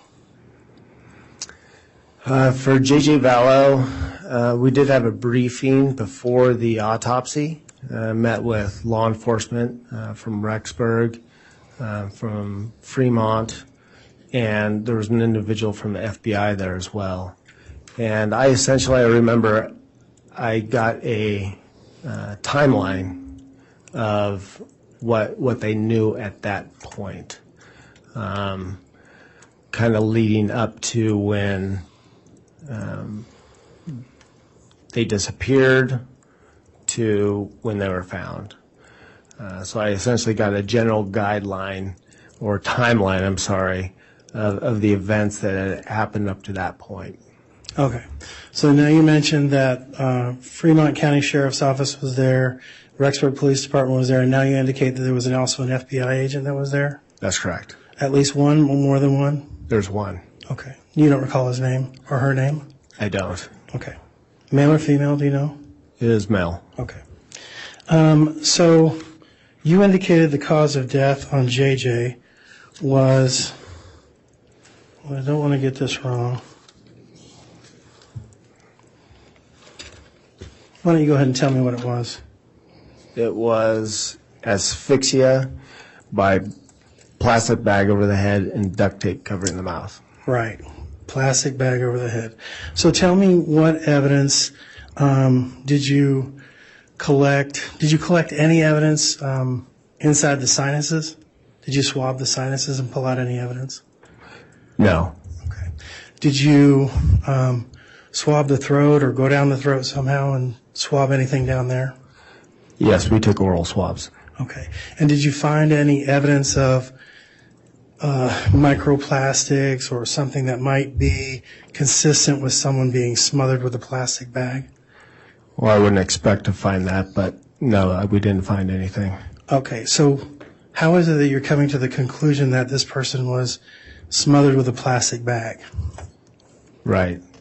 So going back, so JJ was found with a plastic bag over his head that was duct taped tightly. He was bound. There was evidence of a struggle, and there's no other explanation of why he was dead. So as a rule out. I wouldn't consider a rule out because there's a plastic bag over his head. Okay, but that plastic bag could have been put over his head post-mortem, right? I guess that's possible. Okay. But you're saying that your conclusion is that it was done ante-mortem, prior Correct. to his death. Correct. And that's based on nothing concrete, just your theory of the way you think the crime may have happened. No. I think essentially that's how an autopsy and all the tests, that's why you do all of those things. So you have a person with a plastic bag over their head and it's bound, and you do all the tests and you do the autopsy and you find zero reason for them to be dead, then it's reasonable to conclude that that was the cause of death. Okay, but let's back up a little bit. When I talked about swabbing the sinuses or swabbing the nasal cavity, you didn't do that? I've never heard anybody doing that in this type of situation. Okay, what type of situation are you talking about? Bag over the head? Okay, so when someone has a bag over their head and and I'm just going off of things I've seen in movies and whatnot, it seems That's like... scary. It's scary to you? Yeah, but you're going off movies. Okay. So, well, you're going off of My knowledge. knowledge. Okay. So when someone puts a bag over their head and they're trying to breathe in air, is that correct? Yes. How this happens? Yes. Okay. Does anything that's inside that bag, does it generally go inside the nasal cavity or inside the mouth and down the throat? I've never heard of that. That's not how it works? No, not with the plastic bag. Tell me how it works. Essentially, the bag is put over your head and you can't breathe, and then you go unconscious and you die. Okay. So nothing goes into the nasal cavity.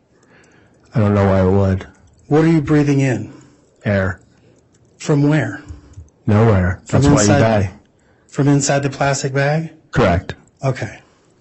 So anything that may have been inside that plastic bag that was close to the mouth or nose would have gone inside the mouth or nose? Not necessarily, no. All right. I guess we'll just have to disagree on that. Objection, that's not a question. Sustained. Will we have to disagree on that? I guess we will. All right. Thank you.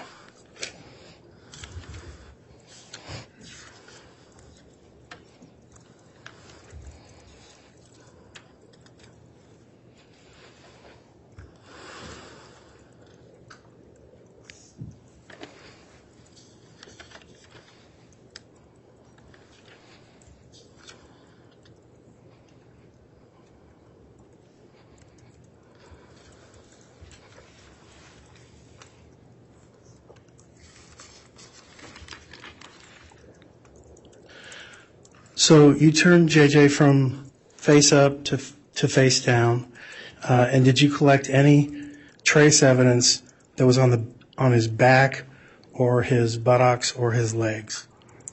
Yes, we obtained anal swabs.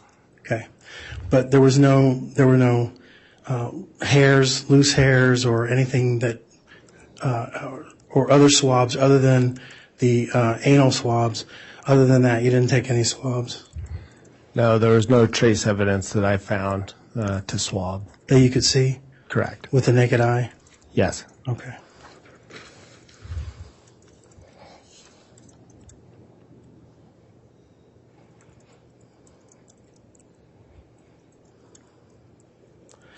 The bruising that was on JJ's arms, you indicated that was ante-mortem or prior to his death? Correct. Okay. So, how soon prior to the death, or how likely is it that this was done contemporaneously with the death, like at the same time? That's a good question. So you can't really look at a bruise and date it specifically. They even done tests where you look at it microscopically, and it's not real great. So all I can really say is that the bruising looked recent. It was fresh. It was red-purple within the soft tissues. Usually if it's a healing type bruise, even though he's decomposed within the soft tissues, you'd expect different discoloration, maybe some healing. But it looked recent, so that's all I can really say. I can't say if it was right at the time of his death or shortly prior or how shortly prior, but it looked pretty fresh. Pretty fresh being within days, right? Oh, no, I think that's probably a little too far out. Yeah, I mean, I can't say for certain. It was probably right around the time if there was a struggle or shortly before. So within the day Or hours. or hours. Thank you. Nothing further. All right, thank you, Mr. Thomas. Any redirect from the state, Mr. Wood? No, Your Honor. All right, that'll conclude the testimony then of this witness. Can Dr. Warren be excused from any subpoena, or may he be recalled? I believe he can be released. Any objection to his release from the defense? If I could have just a second, Judge. Yes.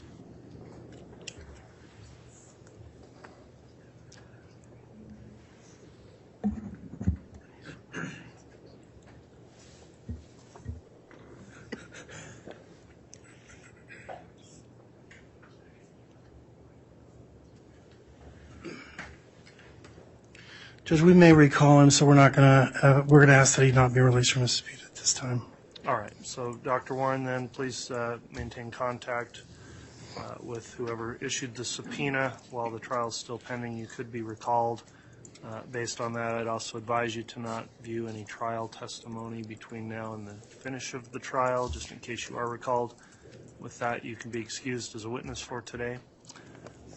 So we'll have you step down, but before we do that, I guess it looks like a good time for us to take our mid-afternoon break. So we'll go ahead and take a break, and then will the state be calling another witness after that? Yes, Your Honor. Who's your next witness going to be? Dr. Christensen. Okay, thank you, Mr. Wood. We'll go ahead and take our break then for 20 minutes. All right, please.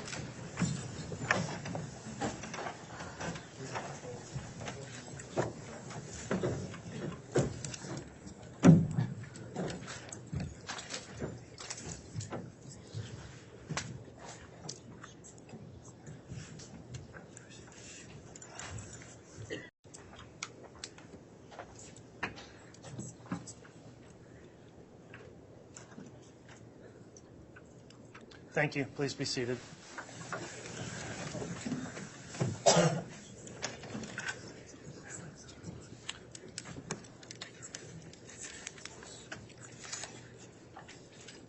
Have the jurors brought in, please.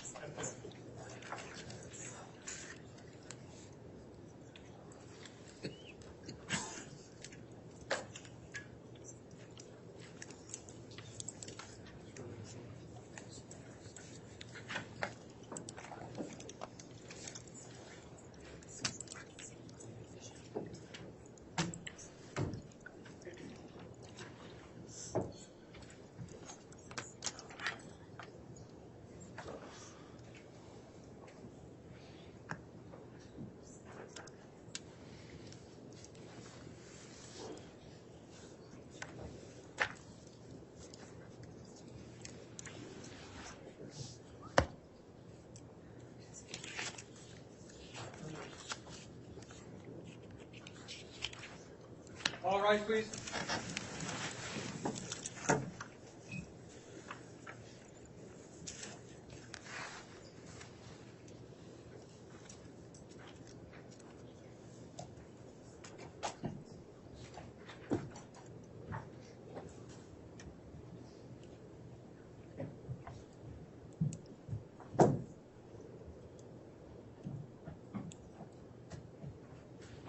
Jury's out for the count of 400. Thank you, Mr. Bailiff. Please be seated.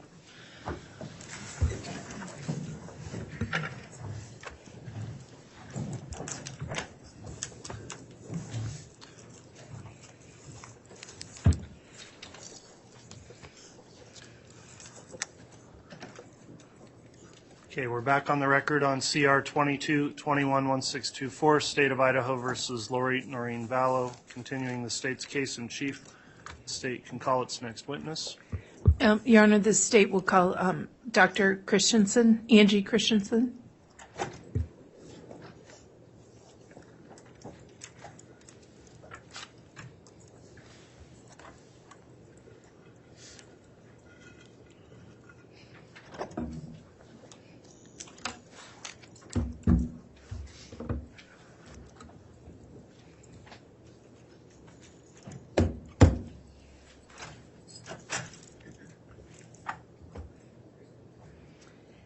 Swear or affirm the testimony you're about to give will be the truth, the whole truth, and nothing but the truth, so help you God?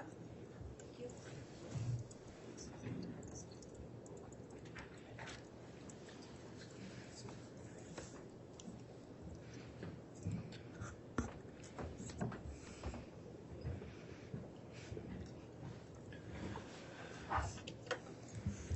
All right, as we get started, I'll just have a preliminary question or two for the witness. Dr. Christensen, now that you've been sworn, let me ask you, have you reviewed, listened to, or in any way seen any of the testimony that's occurred in this trial since it started? No, I have not.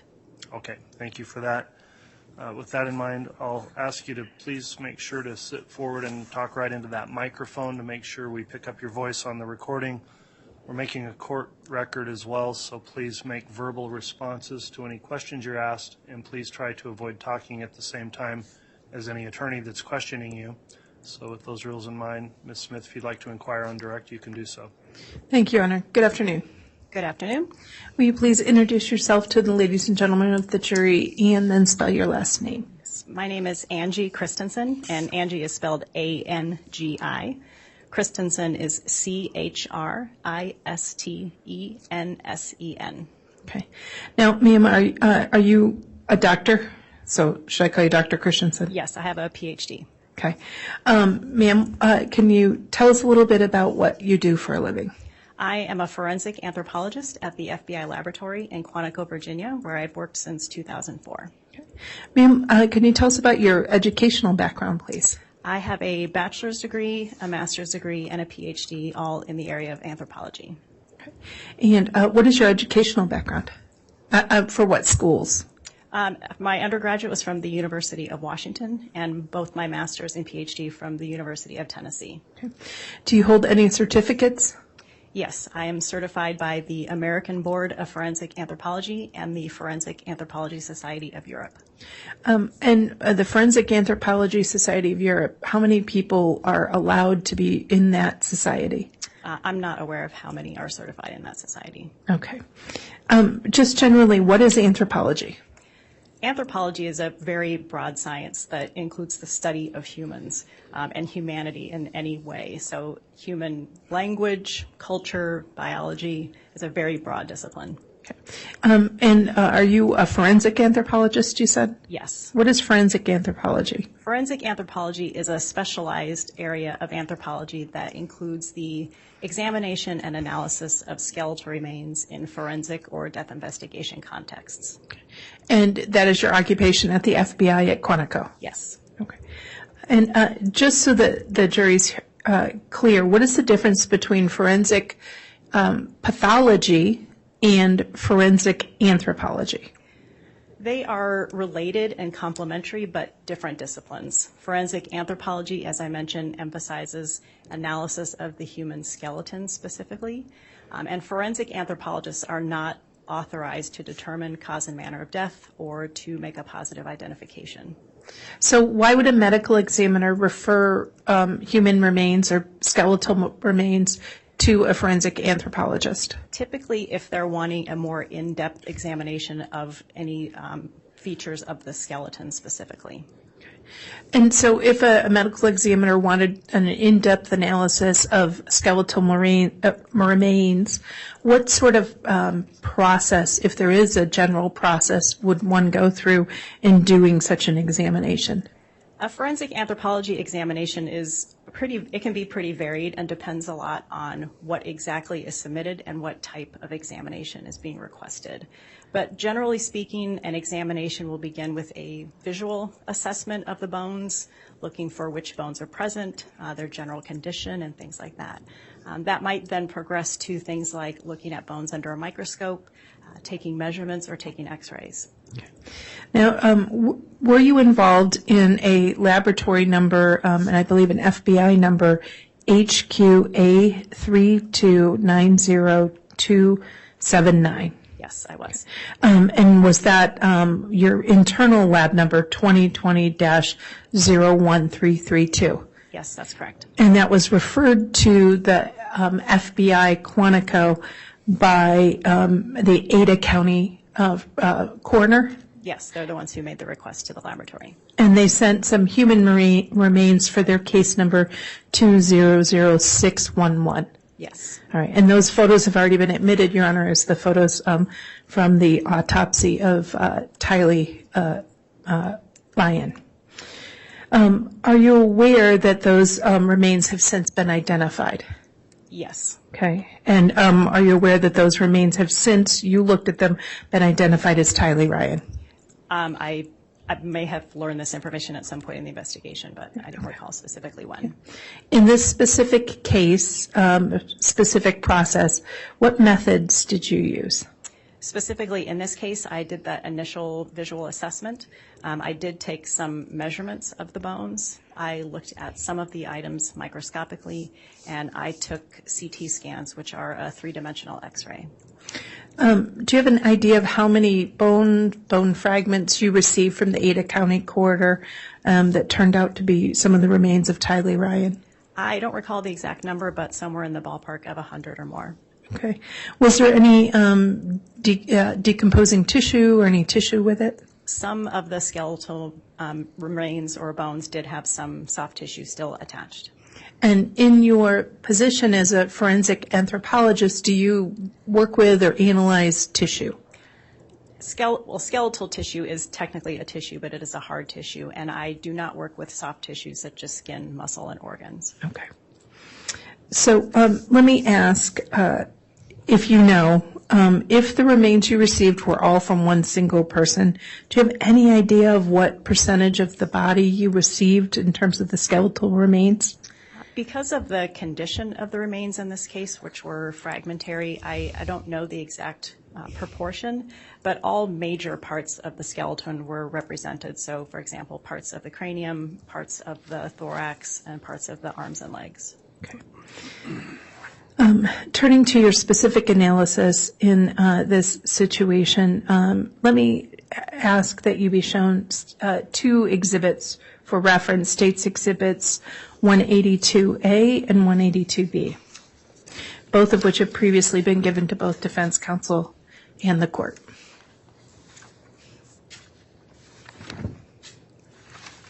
Thank you, sir.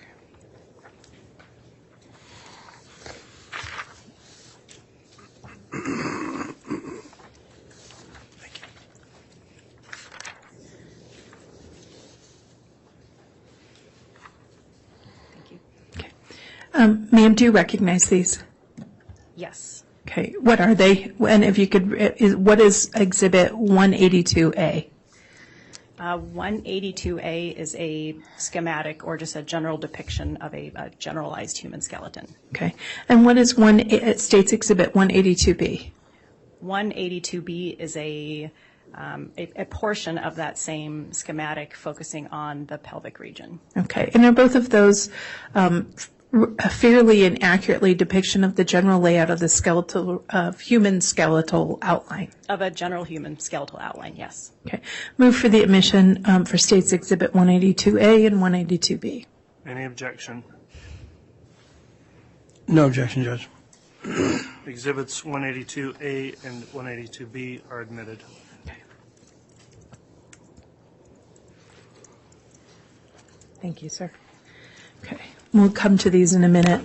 Now, ma'am, when you did the review of the remains that you were provided, let's just... Your Honor, I'm sorry. I apologize, Ms. Smith. We're omitting these just for demonstrative evidence, right? They're not the actual skeletons of anybody that we know of. I think it's an important distinction that they are I would consider demonstrative exhibits since they don't relate to any particular person in this case. Thank you. I apologize. Thank you, Judge. Yeah, no, that's no problem. And if I neglected to say that, I apologize. Very well.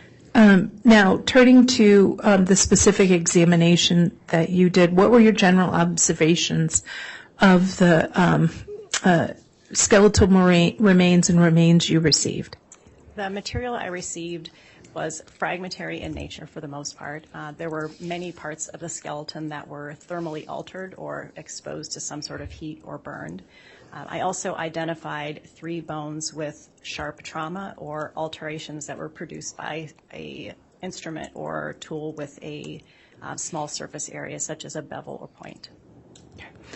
Now, let's talk briefly. Was there any evidence that some of the bones were hinged or bent?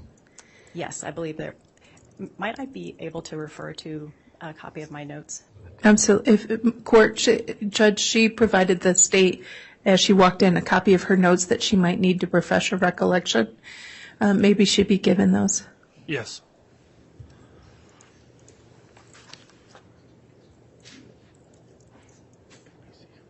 I'm going to need to see those prior to.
Ma'am, if you need, there's water up there. I appreciate it. I brought some too. Thank you.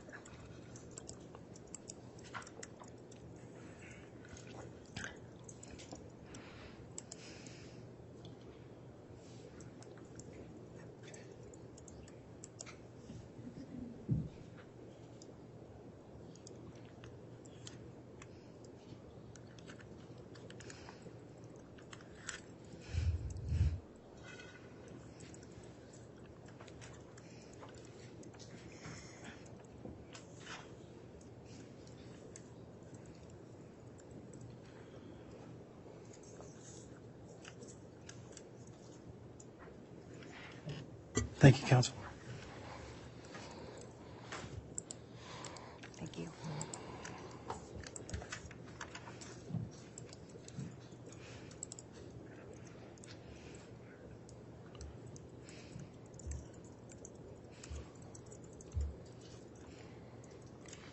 Yes, from my review, my report indicates at least one incidence of bone that was hinged or bent. Okay.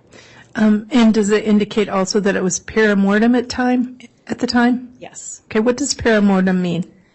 Perimortem means at or around the time of death, but it's important to make the distinction that forensic anthropologically, what we refer to as perimortem could extend into the postmortem period.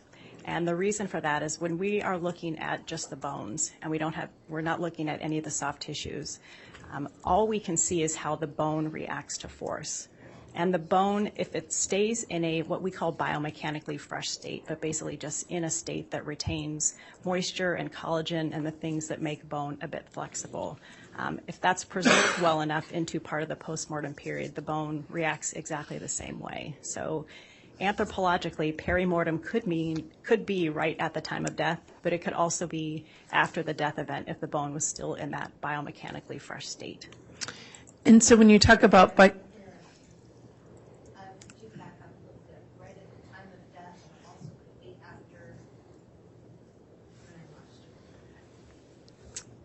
it could extend into the postmortem period. Okay. So when you talk about biomechanically fresh state, what if a bone was subjected to extreme heat or subjected to and received thermal damage? Could that affect that process as well? Yes, that would affect the biomechanical properties of bone, which would make it more brittle. Okay. So turning to a discussion of was there any evidence that the bone received thermal damage? Yes. Okay. Now, just so that we're clear, what does thermal damage mean? Thermal damage is an alteration to the bone caused by exposure to heat or fire. Okay. How were you able to tell that some of the bones in this case had been subjected to heat or fire? Burning does a number of things to bone. It changes the color. So bone is naturally a sort of creamy white color, and as it becomes burned, it turns tan and black and eventually white. It also, as I mentioned before, causes the bone to become more brittle, so it fractures more easily. Now, in some of the bones, did you see evidence that there was a lot of thermal damage? There were some areas that had more thermal alteration than others, yes. Okay. And were there areas that had less thermal damage? Yes, some parts of the skeleton had less thermal alterations. And what can account for that? When the body burns, there is a typical pattern to the damage that occurs to the bones.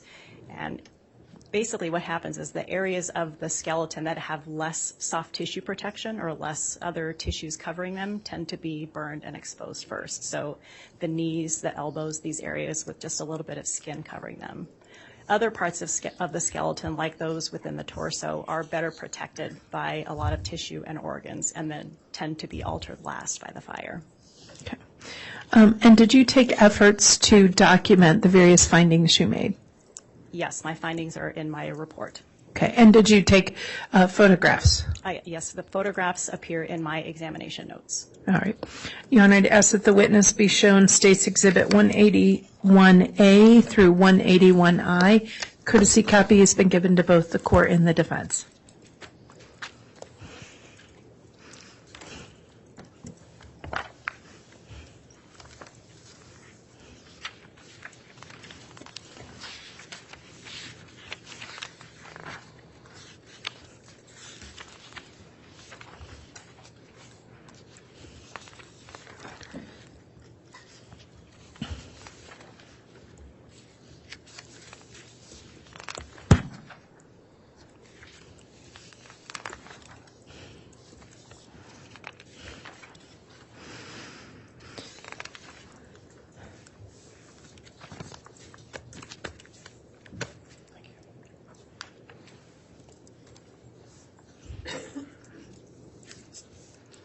Thank you.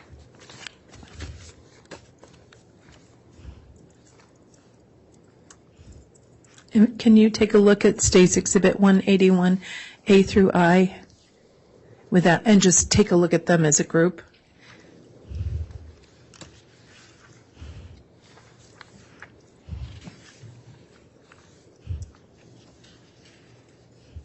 Do you recognize each of those? Yes, these are photographs I took during my examination. Okay.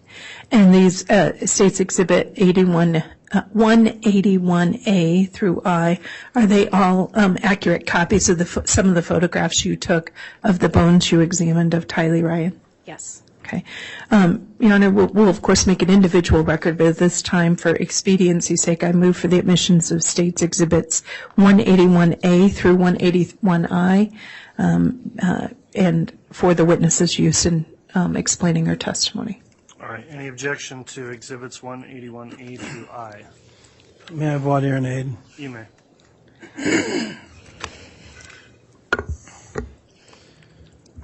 Doctor, some of these photographs have scale, and then some of them also have scale as well as numbers with arrows on them.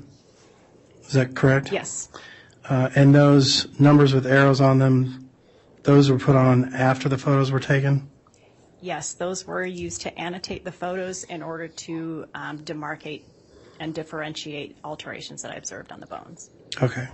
I'm going to use a term that is probably not appropriate, but photoshopping, that you superimposed the numbers and the arrows, but didn't do anything to the actual underlying photos. That's correct. Okay. 181D, I'm not sure, there's some photos and then it looks like there may be something else there. Could you tell me what that is? The colored, the black with the yellow and green and red? Yes, all of the images in Exhibit 181D depict screen captures of the CT scan or the 3D X-ray that I took in the laboratory. And that one that's different colors is just a different visualizing mechanism that I used within the CT scan software. Okay, but you took screenshots of those and that's based on your taking the CT scans? Yes, so the CT scan is a 3D file, and what's on this page is a two-dimensional screen capture of a particular view of that 3D file. And then if you turn to 181G,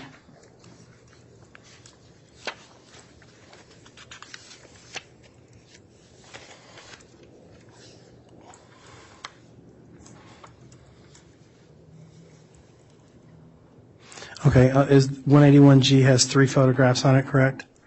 Yes. And the bottom 2, are those CT scans? Yes, those are also 2D screen captures of a 3D CT scan. Okay. And then the top one is just a photograph? Correct.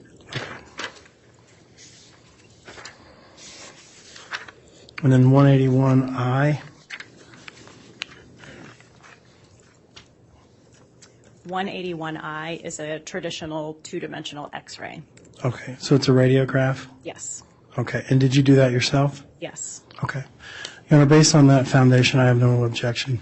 All right, thank you, Mr. Thomas. So exhibits 181A through I are all admitted. Your Honor, I request permission to display these. You may. Okay. And we'll take them one at a time and ask the doctor to explain on the record what they are. But first, let me ask a quick question. You mentioned some thermal evidence of thermal damage. Did you see any evidence in any of the bones that you had of carnivore activity? Yes, there was one bone that had marks on it that are consistent with what you see when carnivores scavenge or chew on bones. And when you say carnivores, we're talking a dog, a cat, A meat-eating animal, yes. Okay. Let me show you what has been marked as 181A.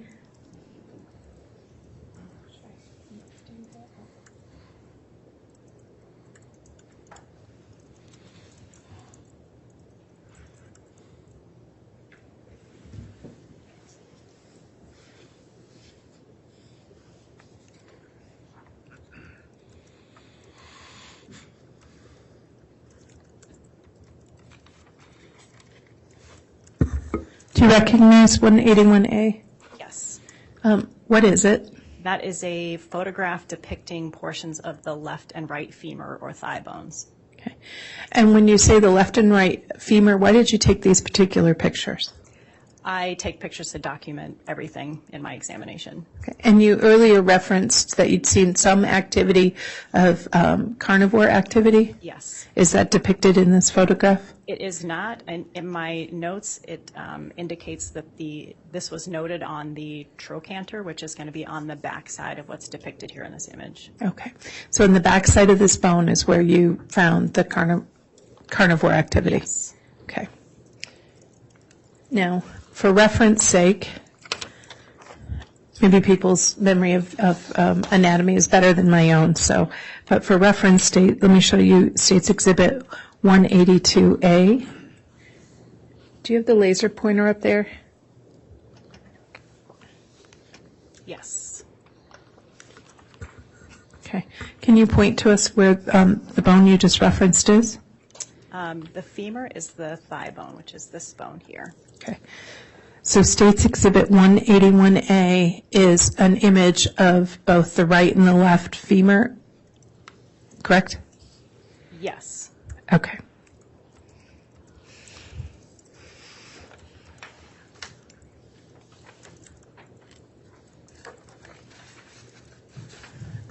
Now, you earlier referenced thermal damage to the bones and that you could see discoloration, right? Yes. Okay. Let me show you State's Exhibit 181B.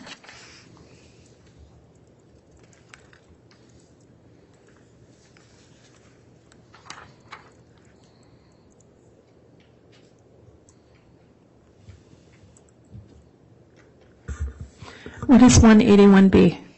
This is a photograph that I took depicting 3 parts of the skull. And you mentioned thermal damage. Is there a way to show us what you mean by thermal damage in this image? Yes. So on this bone here, which is the right side of the face and upper jawbone, this part where you see the blackened area is thermally altered from heat. Okay. And so when you received the bones, had they been cleaned or was there dirt on them? My understanding is that they had been partially cleaned at the medical examiner's office. Okay. And did you take steps to further clean these bones? Yes. In some cases where there was still some remaining soft tissue, I removed it in order to be able to examine the bone surface directly. Okay. And why is that important? Because if I'm looking for any alterations or damage to the skeleton, I can't see it visually through the soft tissue, so I remove the soft tissue to expose the bone surface. Okay. And so in State's Exhibit 181B, we're seeing thermal damage, correct? Yes. Do you notice any other items of interest for your analysis? There is also thermal alteration on this part of the upper jawbone and on this portion of the lower jawbone. Okay. And again, you had mentioned to us that sometimes there's thermal damage in some of the bones and sometimes there's not. Is that, again, a situation where if a part of the bone is protected, it doesn't have the same level of damage? Well, these parts of the skeleton are actually, the front part of the face is not very well protected. So it's possible this part wasn't exposed to the fire, but I can't account for all of the possible patterns. Okay. But that front part of the face was not, did not show the same level or degree of burns that some of the other bones did? That's correct. Okay.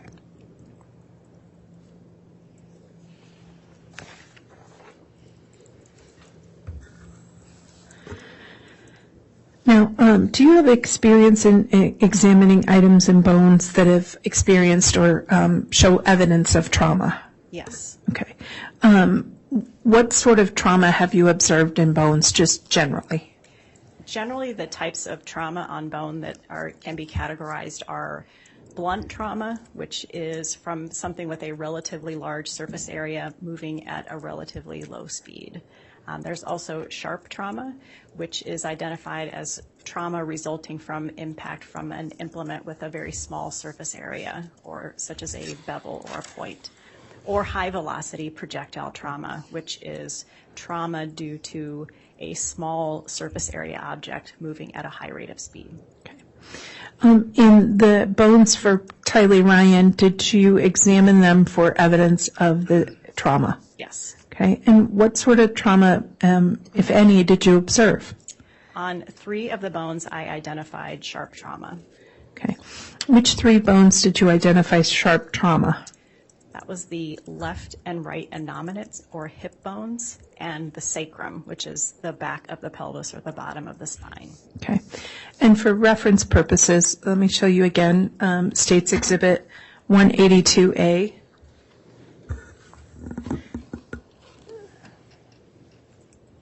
Can you point to us on the diagram that's up there on 182A and show us generally what you're talking about? Yes. So these are the 2 hip bones. This is the right side and the left side. And the sacrum is the one right in the middle at the base of the spinal column. Okay. And that's areas where you found evidence of sharp trauma? Yes. Something sharp, a knife or a hatchet or something of the like caused injury in this area? I can't identify the specific tool type, but it was something with a small surface area, such as a beveled edge or a point. Okay. And a tool mark examiner would be the person who might try to identify what object would do that? Yes. The procedure in my agency is the anthropologist identifies the location and general nature of sharp traumas, and that's then forwarded to our firearms and tool marks unit for additional analysis. Okay. Now, let me show you, just for reference, it states Exhibit 182B, which is a close-up of that area. Okay. Could you again point to us the area where you saw the trauma? Yes. So this is the right innominate or right hip bone and the left side, and the sacrum in the middle. Okay. Thank you. Now, did you document the injuries that you saw? Yes, I documented the sharp alterations that I observed. All right, let's start with your item 16. And let me show you State's Exhibit 181C.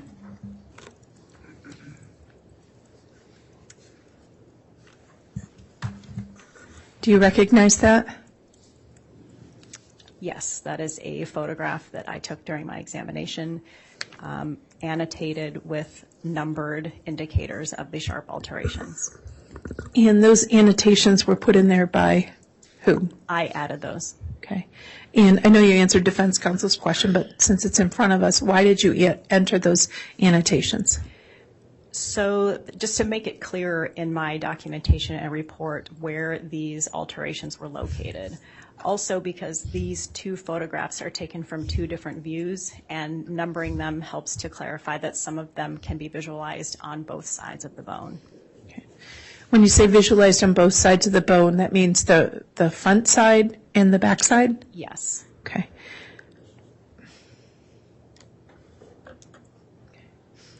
And how many areas of sharp trauma did you identify? On item 16, which is the left innominate, there were 5 sharp traumas.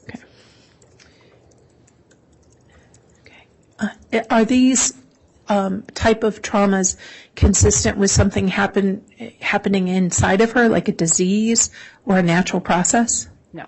Okay. Why not? A disease process affects the bone in a much different way. So a disease might cause the bone to react or respond to that disease by, for example, depositing what we call woven, or a very loosely organized bone that results in a weakened area of bone. A disease process might also affect an entire bone or the entire skeleton, for example, in a loss of bone density. In this case, what's seen are alterations to the bone from an external force with no evidence of that response or remodeling. Okay. When you say an external force, something or someone penetrated and pierced this bone? Yes, this was an external force imposed on the bone.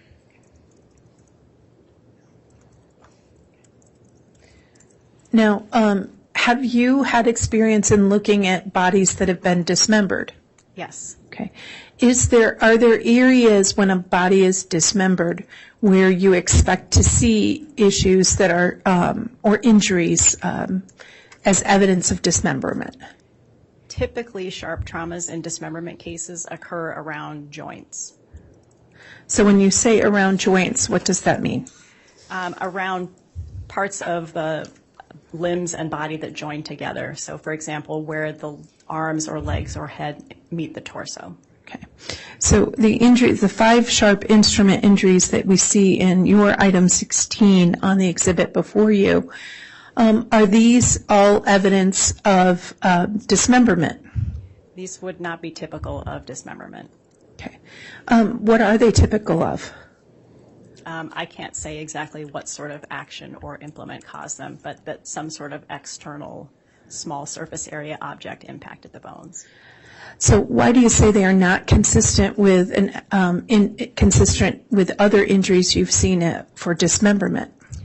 Because these aren't near joints. So typically dismemberment, the objective is to break the body into smaller portions, and that's why the joints tend to be targeted. In this case, all of these sharp traumas are in the area of the pelvic region. Okay. So you said in the area of the pelvic region. So for reference, if I may, let's use State's Exhibit 182B again. Could you point to us what you're talking about? So the sharp traumas were all found on the innominates, or the hip bones here, as well as part of the left side of the sacrum. And some of the sharp traumas can be visualized on both sides of the bone because it went all the way through. So it would be on the back side that you can't see here. Okay. So it's more on the side that would be interior of the body and not exterior? Yes. Okay.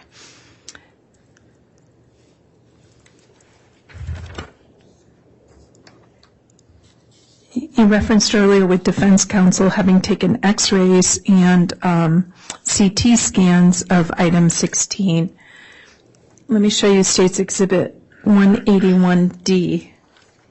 Do you recognize it? Yes, these are two-dimensional screen captures of a three-dimensional CT scan that I created of item 16. Okay. And why did you do that? Using CT scans helps to better visualize traumas or other features that might be useful for, in other cases, for identification purposes. Okay. And do you see some of the sharp trauma items that you've discussed reflected in these CT scans? Yes. Can you point those out to us, please? Yes, so some of them are, I don't know which numbers these are because this isn't an annotated one, but one example is here, another here, there's another here, and one here. Okay. And what about the lower ones? Can you see them there? This one does not visualize them very well. That setting didn't, but I do see sharp traumas here, here, another here, and another here. Okay. The one lower, where in the body is the one that's lower, typically located? Are you talking about this one right here? Yes, ma'am. This is on the top of the pubis. If you wanted to show the skeleton diagram, I could point that out there, but it's basically the front part of the pelvis.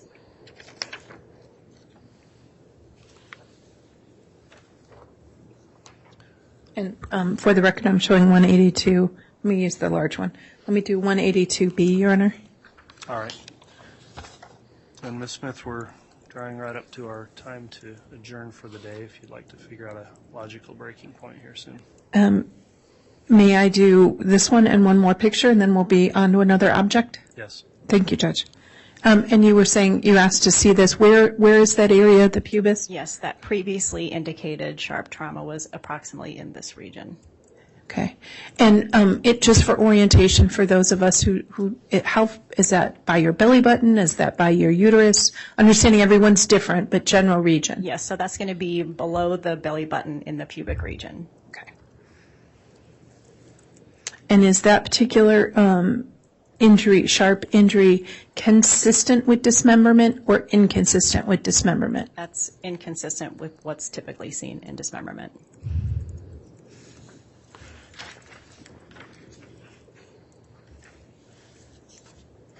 And we have one more set of close-ups of the sharp trauma in this area.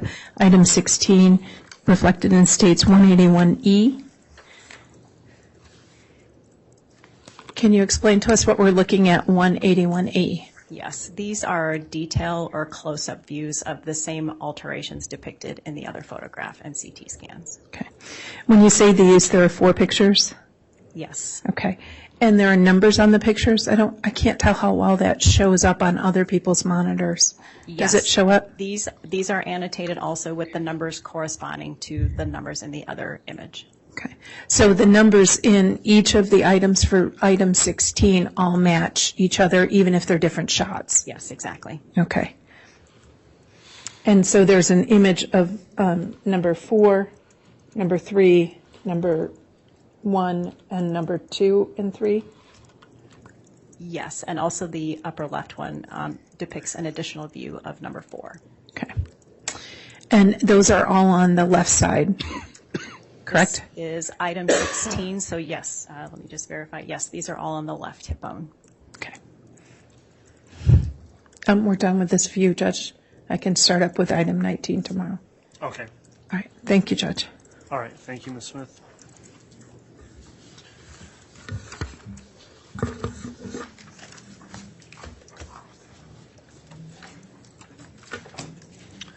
All right, we will recess for the day then. I'll admonish the jury again, please, as you go home tonight, Don't talk about the case amongst yourselves or with anyone else. Please don't do any research into the case. Don't view any media coverage of the case. Follow the case at all anywhere that would impair your ability to be impartial in this case, as you've continued to do so up to this point. I appreciate you doing that every day. The parties as well appreciate your continued service. And so with that, we will adjourn for the day and plan on commencing again tomorrow morning at 8:30. All right, please.